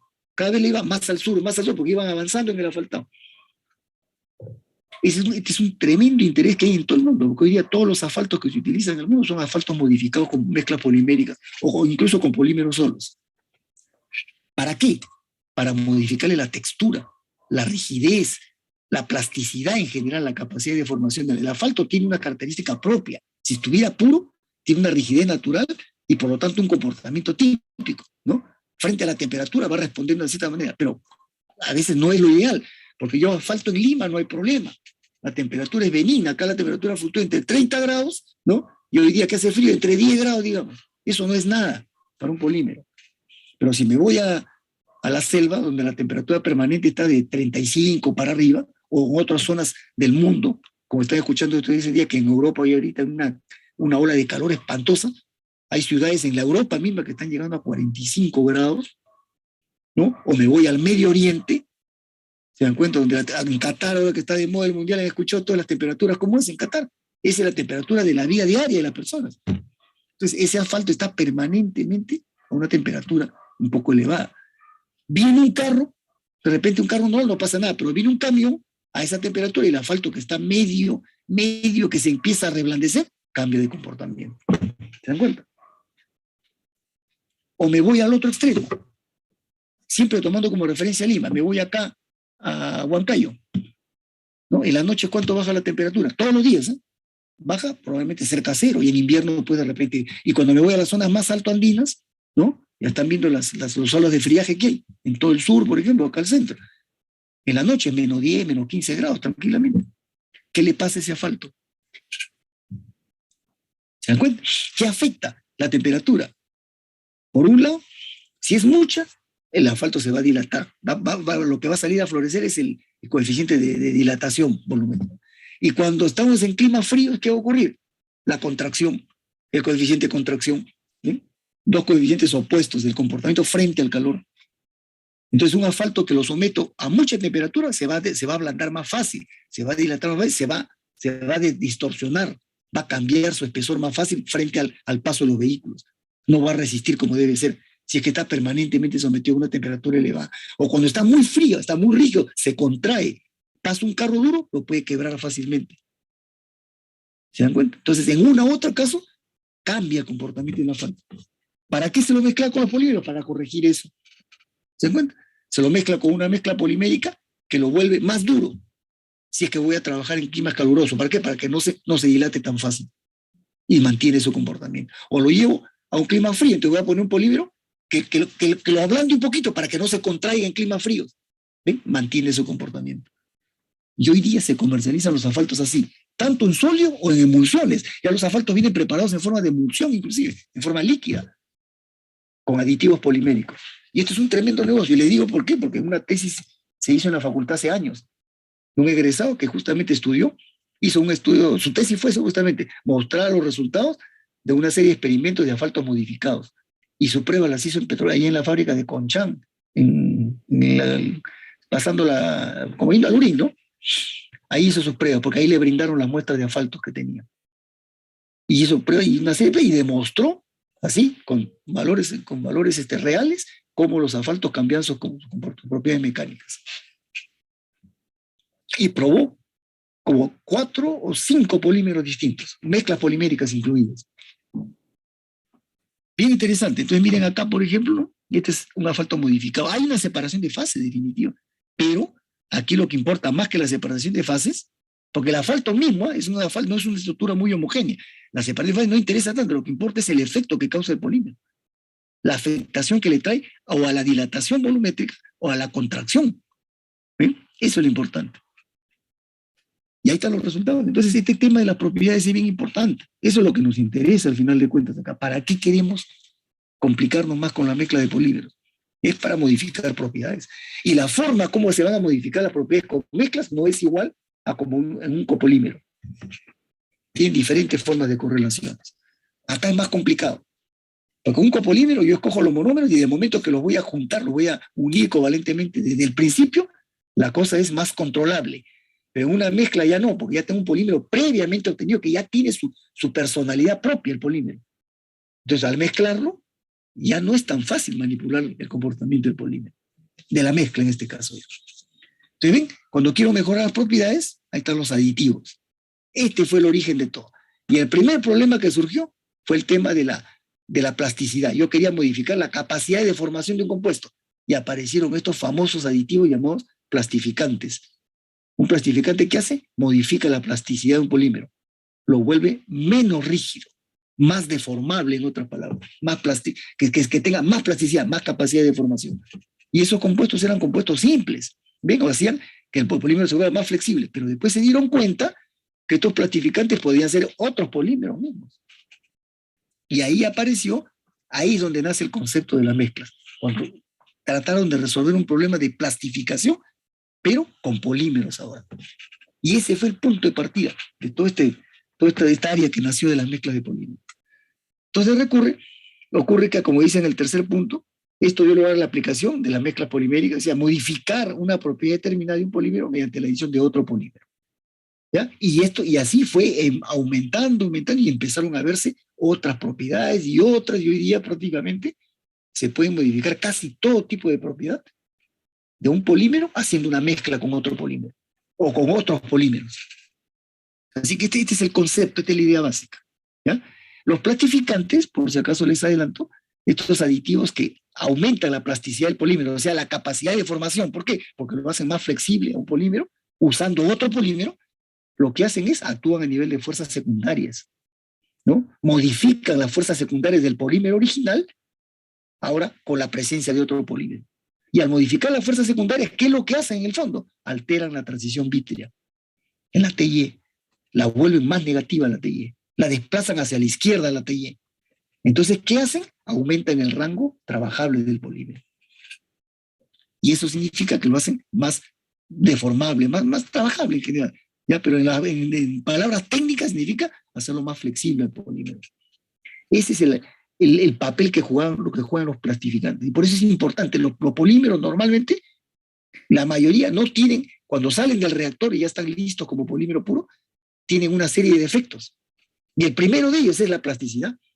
¿Por qué? Porque el fabricante del polímero cumple con fabricar el polímero, pero el que lo va a utilizar, que es el que lo va a transformar para hacer productos, es el que va a sufrir, ¿no? Porque es el que lo va a poner en la maquinaria y va a ver cómo se comporta ese polímero.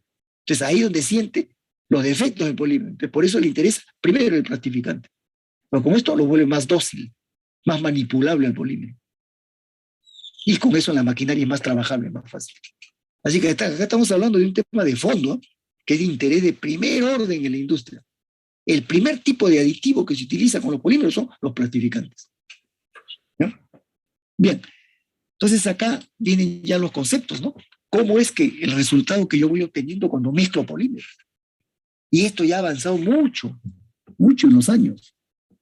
Entonces, cuando son mezclas, por ejemplo, de polímeros homólogos, o sea, hablamos de polímeros del mismo grupo, ¿no? O mezcla de polímeros que son del mismo polímero, pero en diferentes pesos. Entonces, el resultado que voy a tener acá, dice, como dice arriba, el resultado obtenido, ¿no? Al mezclar dos polímeros puede ser muy variado, pero este depende de qué. Cuando sea la mezcla homóloga, va a depender de la diferencia de pesos moleculares entre los dos componentes de la mezcla. O si son del mismo polímero, la diferencia de pesos moleculares entre las dos muestras del mismo polímero. ¿De qué manera es esa diferencia? Es muy variable, depende de quiénes sean los polímeros, pero depende de la diferencia de pesos. Este es el tema, la diferencia de los pesos moleculares. En cambio, cuando yo hago esas uniones de prepolímeros para imitar estructuras de copolímeros tipo bloque lineal, tipo injertos, ¿no? Que hemos llamado a esas mezclas copolímeros en general, va a depender de cuál fue el grado, el tipo de grado de copolimerización que tuvieron los prepolímeros previamente. ¿En qué composición los estoy uniendo a los dos prepolímeros? ¿Y de qué forma de unión, qué tipo de unión he usado? O sea, la tecnología de la mezcla. ¿Ven? Pero no se olviden que acá hablamos de dos prepolímeros que son unidos covalentemente para que imiten la estructura de un copolímero en bloque lineal o un copolímero en injerto. Entonces aquí me van dando las pautas. Estas pautas son resultado de mucha investigación, ¿no? Mucho trabajo hecho en laboratorio sobre todo, ¿no? Y para el tercer grupo, para las no homólogas, que son el gran grupo, el más numeroso, ¿no? Aquí es más variada la cosa, porque aquí estoy mezclando dos polímeros de familias químicas distintas. Entonces el resultado que yo puedo esperar para una propiedad determinada va a depender, en primer lugar, de qué concentración tienen los polímeros. ¿Están puros? Los dos polímeros están con aditivos, ya el polímero individual ya viene en un estado especial. Después, el tipo de mezcla. Por supuesto, el porcentaje de mezcla. ¿Cuánto de cada uno voy a poner? ¿Ya?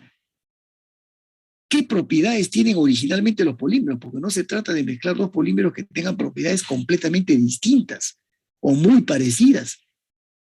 Si yo mezclo dos polímeros de propiedades parecidas, lo más lógico es que me va a salir un polímero con una mezcla casi igual que los polímeros. ¿No ves que los polímeros casi no difieren en una propiedad? Entonces, el resultado de su mezcla va a ser casi parecido. Pero el distinto va a ser cuando yo quiero mezclar dos polímeros que tienen una cierta propiedad muy diferente. Por eso depende también la magnitud que tiene inicialmente cada polímero en su propiedad. Y quizá para que me entiendan mejor les pongo este caso. Yo tengo un polímero que es, por ejemplo, muy impermeable, más impermeable que otros. Los polímeros en general son impermeables, pero hay unos que son más impermeables que otros. Y lo pongo con otro que es uno de los menos impermeables. ¿Qué puedo esperar como propiedad de impermeabilidad? Algo intermedio. ¿Ven? O un polímero que sea soluble, por ejemplo, en acetona, en tíner, en aguarrás, así, solventes orgánicos, ¿ya? Que sea buen soluble en esos compuestos. Y otro polímero que sea no muy bueno en solubilidad. ¿Qué puede esperar de la mezcla? Algo intermedio, se supone, pero va a depender de quién. De cuánta era la diferencia entre ese comportamiento que tienen los dos polímeros respecto a esa propiedad, ¿no? ¿En qué porcentaje de mezcla los pongo? ¿Cómo he hecho la mezcla? ¿Se dan cuenta? Hasta ahí todo normal. Pero inclusive cuando hay problemas y todo esto no basta para hacer una buena mezcla y lograr una buena propiedad, tengo la posibilidad de utilizar aditivos. ¿Ven? ¿Qué aditivos? Los que me faciliten lo que quiero, pues. Lograr una buena mezcla para lograr una buena propiedad. Entonces aquí tenemos de todo, ¿eh? Entre ellos los famosos agentes compatibilizadores. Este nombre es muy diplomático, por decirlo, ¿no? Medio mentiroso, porque ¿qué cosa significa compatibilizadores? Son compuestos que entran y tienen actividad química. Y lo que van a hacer, entran al medio de la mezcla y empiezan a buscar lo común entre ambos polímeros y empiezan a desarrollar interacciones entre los dos polímeros que solos no tenían. Pero este compatibilizador se hace como de puente y los junta. Entonces los va acercando y y haciendo que la mezcla se lleve a cabo. Y mientras mejor se compatibilice la mezcla, va a tener mejor comportamiento en general. Porque ya saben que mientras más es la semivisibilidad, las propiedades son mejores. Depende de qué es lo que quiero. Entonces aquí tengo un amplio espectro de alternativas para jugar con la concentración, con el porcentaje de mezcla, con el tipo de mezcla hecho, con la magnitud de las propiedades que tenían originalmente, o con el uso de aditivos. Es decir, un montón de cosas. ¿Ya? Por eso es que el resultado que se obtiene en las mezclas es muy variado. ¿Ya? Entonces, en este cuadrito que estamos viendo, solamente estamos distinguiendo por el tipo de mezcla, ¿no? Según cómo es la mezcla, quiénes son los componentes, los criterios no son lo mismo. El más sencillo, ¿cuál es? El primero, pues, porque las homólogas que son de la misma familia química, ¿no? Estas son supuestamente químicamente las más cercanas, porque estoy hablando de polímeros que son del mismo grupo químico, o pueden ser mezclas del mismo polímero en diferentes pesos. ¿Se dan cuenta? Entonces, aquí es más fácil todo. Ya cuando hablo de los prepolímeros para formar estructuras de tipo copolímero, la cosa ya se va complicando, porque ya vengo con polímeros de ciertos tamaños que los voy a combinar en diferentes opciones. Entonces ya la cosa se va reduciendo en posibilidades. Pero más aún es en las no homólogas. Porque como aquí es cualquiera con cualquiera, esto depende de todo. Pero así como es más complicado porque depende de todo, esto a su vez, ese depender de todo me da a su vez mucho más opciones para generar más variedad de comportamientos. Entonces yo le diría, hasta por experiencia propia, que de los 3 grupos de mezclas que hemos definido desde el principio, las que más opciones ofrecen para lograr mayor variedad de comportamientos son las no homólogas, a pesar de que son las más fastidiosas. Y por eso es que son las preferidas estas. A pesar de que estamos hablando, como digo, son las más fastidiosas, pero sin embargo son las que mejor alternativa me ofrecen, porque puedo manipular todo acá, todo prácticamente. Bien, entonces estos factores que se mencionan según la categoría de mezcla van a condicionar la miscibilidad que logre, ¿no? Y según esto, vamos a ver cómo resulta, pues, el efecto de las propiedades. Según eso dice, vamos a ver la posibilidad de la manipulación de las propiedades. Entonces este es un tema ya netamente de ingeniería y van a haber una serie de correlaciones previas, ¿no? Entonces las empresas que trabajan con mezclas, ¿no? Utilizan la teoría, las correlaciones analíticas, pero también hacen un buen trabajo experimental. En el aspecto analítico, miren, acá hay algunas correlaciones. Esta es una de las más conocidas, ¿ya? A esta ecuación se le llama la regla de la aditividad, ¿ya? Así como está acá, esta ecuación, ¿ya? Y fíjense, el valor de la propiedad que yo obtenga va a ser un ponderado, si yo veo el primer y el segundo término nomás, va a ser un ponderado de los valores que tiene esa misma propiedad, pero la que tenía en cada polímero individual, afectado por su fracción, ¿no? En peso. ¿Ya? Estas son las composiciones en peso, phi.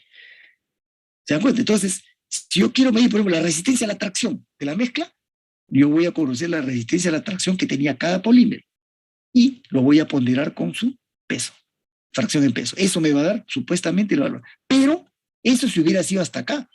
Pero ocurre que con eso yo hubiera explicado solamente algún grupito de mezclas. Y aquí tiene el tercer término, que es el término más polémico, ¿no? Donde está este parámetro I que se llama el término de interacción, que esto se calcula experimentalmente. Y depende es un término positivo, pues, ¿no? ¿Se dan cuenta? Entonces, ¿qué ocurre? El positivo en principio, pero ¿qué ocurre? Que cuando esta ecuación 1 puede representar a las mezclas de todo tipo, las homólogas, no homólogas y hasta las copoliméricas.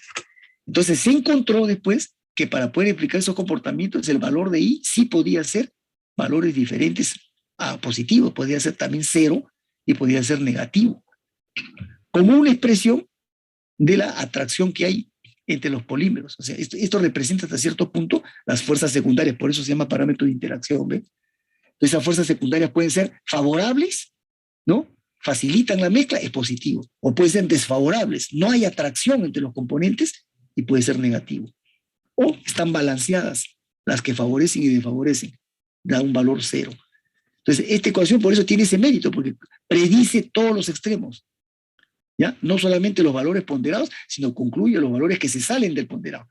Y por eso se representa, ¿no? De una manera especial. Acá estamos, pues, si es positivo, la propiedad que yo obtenga será, aquí me conmigo, será superior a la de los polímeros individuales. Cuando yo tengo un valor mayor de los polímeros, quiere decir que logro algo inesperado, más grande. Esto es lo que se llama el efecto de sinergismo. ¿Ya? El efecto de sinergismo. Caramba, perdón. Vamos a grabarlo, corregirlo de una vez. ¿Ya? En cambio, puede ocurrir, producto de las interacciones que se desaten entre los componentes de la mezcla, que haya más rechazo. Entonces, el valor que yo voy a obtener de la propiedad de la mezcla es menor todavía que el que tenían uno u otro polímero. Esto es lo que se llama el antisinergismo o el no sinergismo, un valor menor del esperado. Y cuando es cero, cuando está balanceado, digamos que se atraen y se rechazan más o menos de manera similar, entonces el I es cero, la propiedad de la mezcla será el promedio respecto a los valores de los polímeros iniciales. ¿Ya? Entonces, eso es lo que se representa aquí en esta gráfica. ¿Ven? Cuando esta ecuación que hemos mostrado acá tiene I0, ¿ya? O sea, está balanceada la cosa, el valor esperado es la diagonal. Es el valor predicho, es el valor intermedio entre la que tienen los polímeros, ¿no? De 1 y 2. Si la solubilidad del polímero 1 era buena en un solvente y la del otro es mala, ¿no? La solubilidad de la mezcla será intermedia. Ni tan buena como el bueno, ni tan mala como el malo, intermedia. Pero puede ocurrir que esa solubilidad de la mezcla resulte mejor que la de la que tenía buena solubilidad, mejor aún todavía, sinergismo. O puede resultar que resulte la solubilidad peor que el que tenía baja solubilidad, antisinergismo. ¿Ven? Y esos tres comportamientos extremos, ahí caen. De una u otra forma cae cualquier comportamiento. Por eso esta ecuación es muy apreciada, la regla de la aditividad, con sus tres alternativas del índice de interacción. ¿Ya? Se la toma como ecuación modelo, ¿ya? Pero hay un montón de correlaciones. ¿Eh? Sin embargo, a esta correlación se la sigue respetando mucho porque así de una manera sencilla, ¿no? Me representa todos los casos de comportamiento. Este término I es el que ha ido evolucionando ya cuando los estudios han ido avanzando, ¿no? Esta ecuación 1 ha ido teniendo ya otras versiones más sofisticadas, pero lo que ha evolucionado es este término, el tercer término, ¿ya? E incluso han llegado hasta cambiarle el nombre al parámetro I. Han aparecido otros términos acá ya. Y han aparecido versiones, digamos, más sofisticadas de la ecuación 1. ¿Ya? Este es un campo, pues, de investigación, ¿no? Miren, acá hay una ecuación, siguiendo el orden. Acá hay una ecuación muy sencilla. Este es más simple que el anterior. No tiene nombre, pero en este caso B1 y B2 es la fracción volumétrica de los polímeros. Esta tiene que ver con el volumen que ocupa cada uno de la estructura. O sea, indirectamente, esto arrastra el tema de la cristalinidad. Pero sí he encontrado que esta ecuación tiene un rango de aplicación menor. ¿Ya? Bueno, ahí está. Esto quiere decir que el valor de la propiedad, ahora lo voy a ponderar entre los valores que tienen esa propiedad, ambos polímeros originales, pero con su fracción volumétrica. ¿Ya? Y aquí hay, a manera de ejemplo, una serie de correlaciones, porque en realidad la lista sería interminable, ¿no? Para calcular diferentes propiedades. Y es como se escogió la más simbólica, porque es la que tiene que ver con el procesamiento de la mezcla de polímeros. Cuando una mezcla como un polímero cualquiera o un copolímero, yo lo voy a ingresar a una maquinaria para transformarlo, lo primero que voy a apreciar es cómo se comporta frente a la presión y la temperatura. Y eso se representa con la fluidez. ¿Se dan cuenta? La fluidez. ¿Y quién representa las características de flujo de un compuesto en general? La viscosidad. Es la primera propiedad. ¿Eh? Entonces acá tenemos esta propiedad que se llama la regla de la actividad logarítmica, que me va a calcular la viscosidad de la mezcla, ¿no? En función de las viscosidades de los componentes, afectados, ¿no? Por la composición en peso de cada componente. Si es de 2, será la composición en peso de 1 por el logaritmo de la viscosidad 1, más la composición del otro por el logaritmo de la viscosidad del 2. Así saco eta m. ¿Eh? Entonces esta es una mezcla que funciona para mezclas homólogas normalmente, solamente para el primer grupo, las que son de la misma familia química. ¿Eh? En cambio, miren esta otra, hablando de la viscosidad. Esta es una ecuación muy conocida que se llama la ecuación de Takayanagi, que fue un japonés, un investigador, que la planteó para mezclas no homólogas. O sea, esta diría yo que tiene más valor porque sirve para una mezcla cualquiera, de un polímero de un grupo con otro polímero de cualquier otro grupo. Y aquí está el valor de la mezcla, eta m.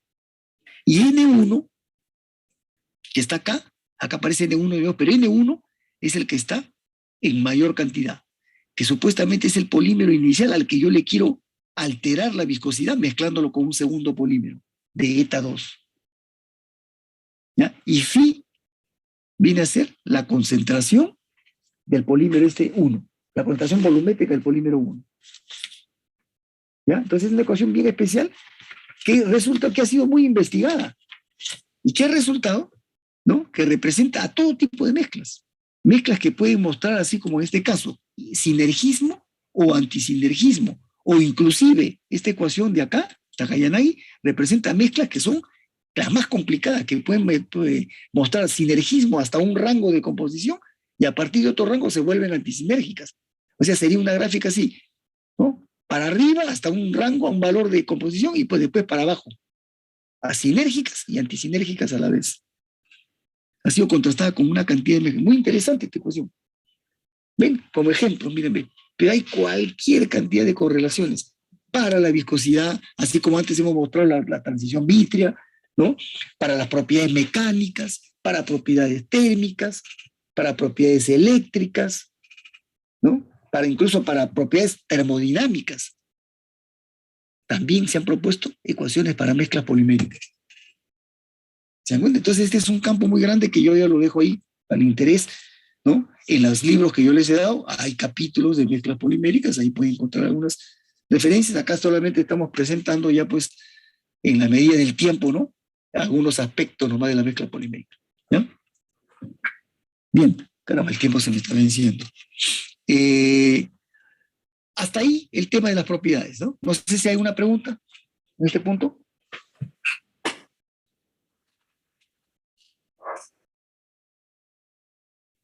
Bueno, el penúltimo tema es este de acá, el comportamiento reológico, o sea, el comportamiento de flujo que tiene la mezcla polimérica.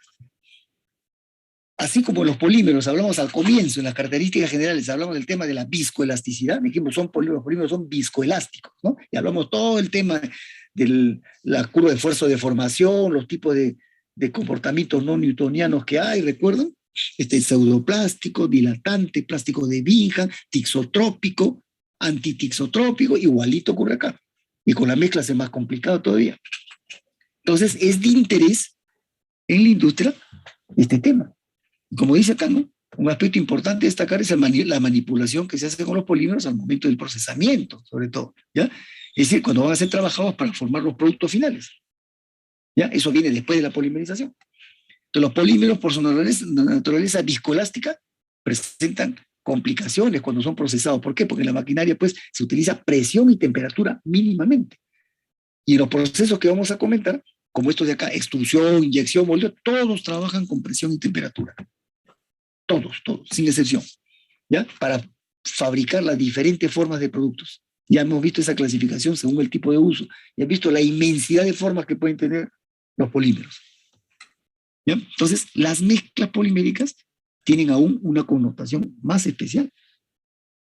Entonces, hoy día me voy a quedar comentando esto de acá, porque mañana lo vamos a concluir esto en la primera parte nomás del curso. ¿Ya? Miren, este es el momento de retomar y ampliar un poco más algo que yo comenté en el capítulo introductorio cuando hablábamos de las características generales, y hablaba justamente del tema de la viscoelasticidad. Yo decía que las propiedades de flujo, ¿no? La reología que estudia, el flujo de los materiales y la deformación de los mismos, ¿no? Entonces, hasta cuando hablamos de flujo por tubería, estamos hablando de un fluido newtoniano, de repente, como el agua que lo bombeamos por una tubería, una red de tuberías. Ahí no hay problema, fluido newtoniano. Viscosidad constante, baja viscosidad inclusive la del agua. Pero los polímeros, cuando fluyen por las maquinarias, van a pasar por secciones transversales que pueden ser circulares, triangulares, rectangulares o formas irregulares, peores todavía. Y encima son no newtonianos. Entonces, lo que fue inicialmente el flujo de los fluidos se fue transformando poco a poco, ¿no? Para otros fluidos y para otros y para otros y en condiciones cada vez más variadas. Y es así que nació la reología, pues, que es la que estudia el flujo y la deformación simultánea de los materiales. Y es, en otras palabras, en su palabra cruda, la viscoelasticidad de los no newtonianos, ¿no? Donde la gran mayoría son los polímeros. Entonces, fíjense, la ciencia por necesidad ¿no? Ha tenido que ir definiendo una serie de aspectos del comportamiento en el flujo, en las diferentes formas de flujo, porque el flujo no solamente es bombear, ¿eh? Flujo también es agitar, también es comprimir, también es estirar, depende de qué esté haciendo, ¿ya? Entonces, la ciencia ha ido definiendo estas llamadas propiedades reológicas, que tienen que ver todas bajo un material que es obligado a que se mueva, a desplazarse, sea fluir, y que va a mostrar deformación en esas condiciones. La primera de ellas ya la conocemos, la viscosidad. La viscosidad se define como la resistencia al flujo que ofrece un fluido. Yo hasta cuando bombee un fluido como el agua, si yo lo hubiera molecularmente, voy a ver que las moléculas de agua se empiezan a friccionar un poco, se chocan, y ¿qué generan? Un efecto de oposición. Esa fricción genera una resistencia al flujo. Eso es lo que mide la viscosidad. Por eso le dicen la propiedad ligada a la fricción molecular. ¿Ven? Mientras más es esa fricción, más resistencia al flujo, más viscoso. Y en los polímeros que son cadenas gigantes, esa fricción molecular es gigantesca. Por eso tienen viscosidad elevada, alta resistencia al flujo. ¿Ven? Pero ocurre que ese es solamente cuando están siendo fluyendo en unas condiciones normales. Entonces va a haber una serie de fenómenos. Por ejemplo, miren, este segundo efecto, y aquí sí ya me voy a quedar porque ya no me extiendo, el hinchamiento del extruido. Aquí vamos a hablar de un término que se llama el extruido, ¿ya? Y va a haber un hinchamiento cuando yo extruya un polímero. Esto lo llaman el efecto Barrow, y esto lo vemos acá gráficamente, ¿no? Por ejemplo, cuando el polímero o una masa polimérica que puede ser una solución o puede ser un polímero derretido, fundido, lo voy a pasar por una zona estrecha. Esto puede ser una perforación, una ranura o un orificio chiquito. Y muchos procesos químicos van a pasar, por ejemplo, acá lo ven a la derecha, está saliendo un polímero y está pasando por un orificio, ¿ya? Y el hacerlo pasar aquí, por esta zona estrecha, tiene que ser a fuerza, a presión. Y eso de forzar a pasar por una zona estrecha es lo que se llama extruir. Entonces, ¿qué ocurre? Cuando yo lo extruyo, lo hago pasar a la fuerza por esa zona estrecha, una vez que pasa, se hincha y se deforma irregularmente. A eso le llaman el hinchamiento del extruido. Y esta situación ocurre en diversidad de formas en la maquinaria de transformación de los polímeros. Por ejemplo, acá, en un huequito, cuando un polímero pasa por un proveedor y sale. Esto es, por ejemplo, para formar un filamento o un hilo. Y este es el principio de todo ese gran proceso que se llama la hilatura de fibras sintéticas. Este es el principio. Entonces, este es un problema. O cuando pasa por una ranura, una rendija, pasa un polímero a presión a la fuerza y ¿qué va a formar? Una lámina, un film. ¿Se dan cuenta? O cuando pasa por una maquinaria así, a la fuerza, y lo hacen pasar por una zona estrecha, puede salir como un flujo. Y cuando sale, se va a hinchar. Entonces, en una serie de situaciones va a ocurrir ese hinchamiento del extruido. Es un problema de flujo, ¿eh? Entonces, este problema es una característica del comportamiento del polímero. Está considerado como una propiedad reológica, y es la que se llama, acá, el hinchamiento del extruido. ¿Ven? Bueno, ya mañana comentaré esto hasta la parte final y terminamos este capítulo y empezamos el nuevo, que es reciclaje, ¿ya? Y mañana hablamos también de esa clase extra pues, que queremos hacer, ¿ya? ¿No hay preguntas?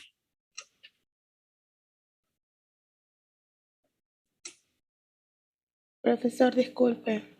Sí, escucho, un poquito más fuerte, ¿puedes hablar? ¿Me escucha? Sí, ahora sí. Quería preguntarle sobre las notas de la primera práctica. Sí, ¿qué ha pasado? Ya vi la relación o sea, a mí me parece como que no tengo nota. Ah, no tienes nota, ya. Yo le envié la práctica. Mire, yo les digo una cosa, ya esperaba que esto pase porque siempre que pasó eso, ¿ya? Cuando me han enviado, como ustedes mismos han visto, a veces mandan y después se dan cuenta que el archivo no ha llegado o me lo mandaron a un correo distinto. Entonces puede ser o que yo no lo haya encontrado el archivo o que algo pasó. Pero si tú lo envías con la prueba de que lo enviaste en el momento, no hay problema.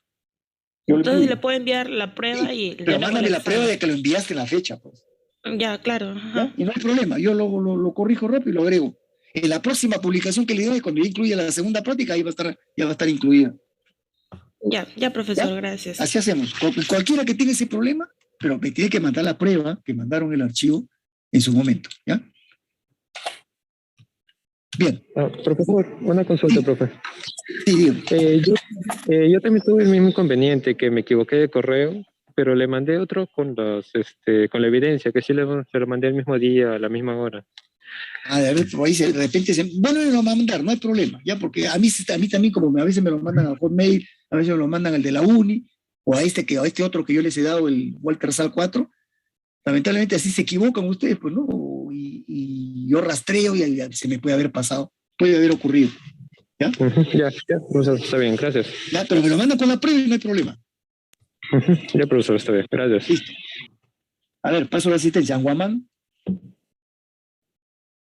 Antesana, Antesana presente. ya, Araujo, Aroni, Ronnie presente, Ya. profesor. ya, Atúncar, Tungar presente, profesor. ya, Auqui, Auki presente, profesor. ya, Valdeón, Banda, Bonilla, Sí, presente, Bonilla.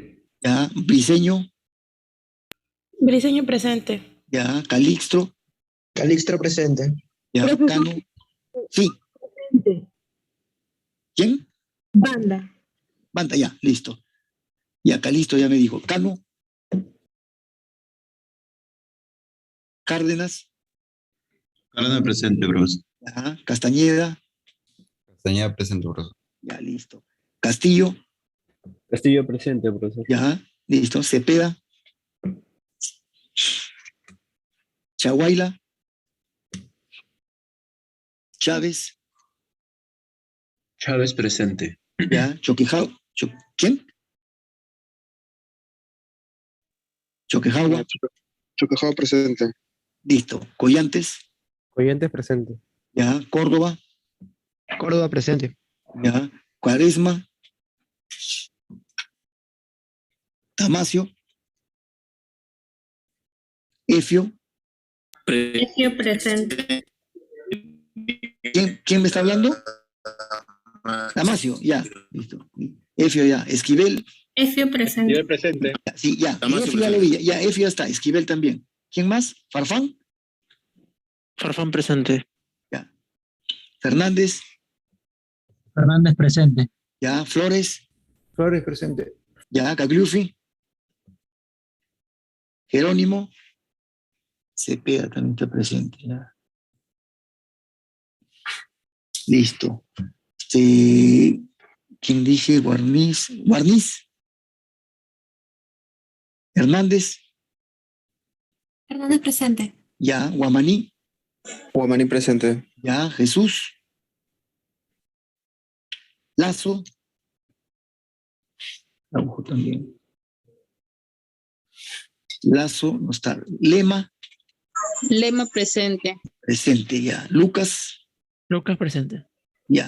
Lucas a media, ¿no? Lucas Sanz, Presente, profesor. ya, listo. Mayasca, Mayasca presente. ya. Mamani, Mamani presente. ya, ya. Mañuico, Mañuico presente. presente. Mesa, Presente, profesor. presente. Mesa, ya, listo. Seguimos. Olivera, Ollero, Paredes, Paredes presente. presente, ya. Peralta está retirado. Pichilingue, Presente. ya. Pilco, Pílico presente. ya. Pinedo, Pinedo presente. ya. Pongo, Presente. ya. Preciado, Preciado presente. ya. Quirós, Quiroz presente, profesor. ya. Ramírez, Ramírez presente, profesor. ya. Reyes, Reyes presente. ya. Rodríguez Antaigua, Rodríguez Santiago presente. ya. Rodríguez Valverde, Presente. ya. Rojas Ambrosio, Presente. ya. Rojas Requena, Presente, profesor. ya. Salas, Salazar, a Salas presente, ya. Salazar presente. Salazar presente, ya. Sánchez, Presente. ya. Sandoval, Sandoval presente. presente. Suárez, Surco, ya. Tapia, Vilela, Presente. listo. Ya, a ver. Olivera presente, perdón. Olivera presente, ya, listo. Olivera. Olivera, ya está. Petroquímica, a ver, Acero, Presente, profesor. ya. Calderón, Presente, profesor. ya. Candia, Carvajal, Presente, profesor. ya. Cruzado, Presente, profesor. ya. Espinosa, Manco, Presente, profesor. ya, Quintana, Saavedra, Quintana está presente, ya, y Saavedra, Presente, profesor. ya, listo. Muy bien, entonces mañana continuamos, terminamos y comenzamos el capítulo siguiente, ¿ya? Bueno, nos vemos mañana entonces, ¿no? Bueno, Profesor, una consulta. sí, a ver, ¿La cuarta presión cuándo sería? esto es lo que vamos a ver mañana, ya, según cómo termine, tendría que ser entre este y el próximo martes, y la última sí será la última clase, pues, ¿ya? Voy a ver las opciones que hay, ¿ya? Voy a ver las opciones. Pero ya sería, ya tenemos tema como para tomar una práctica más, ¿ah? Listo, nos vemos el día de mañana. Hasta luego. Ingeniero. Hasta luego.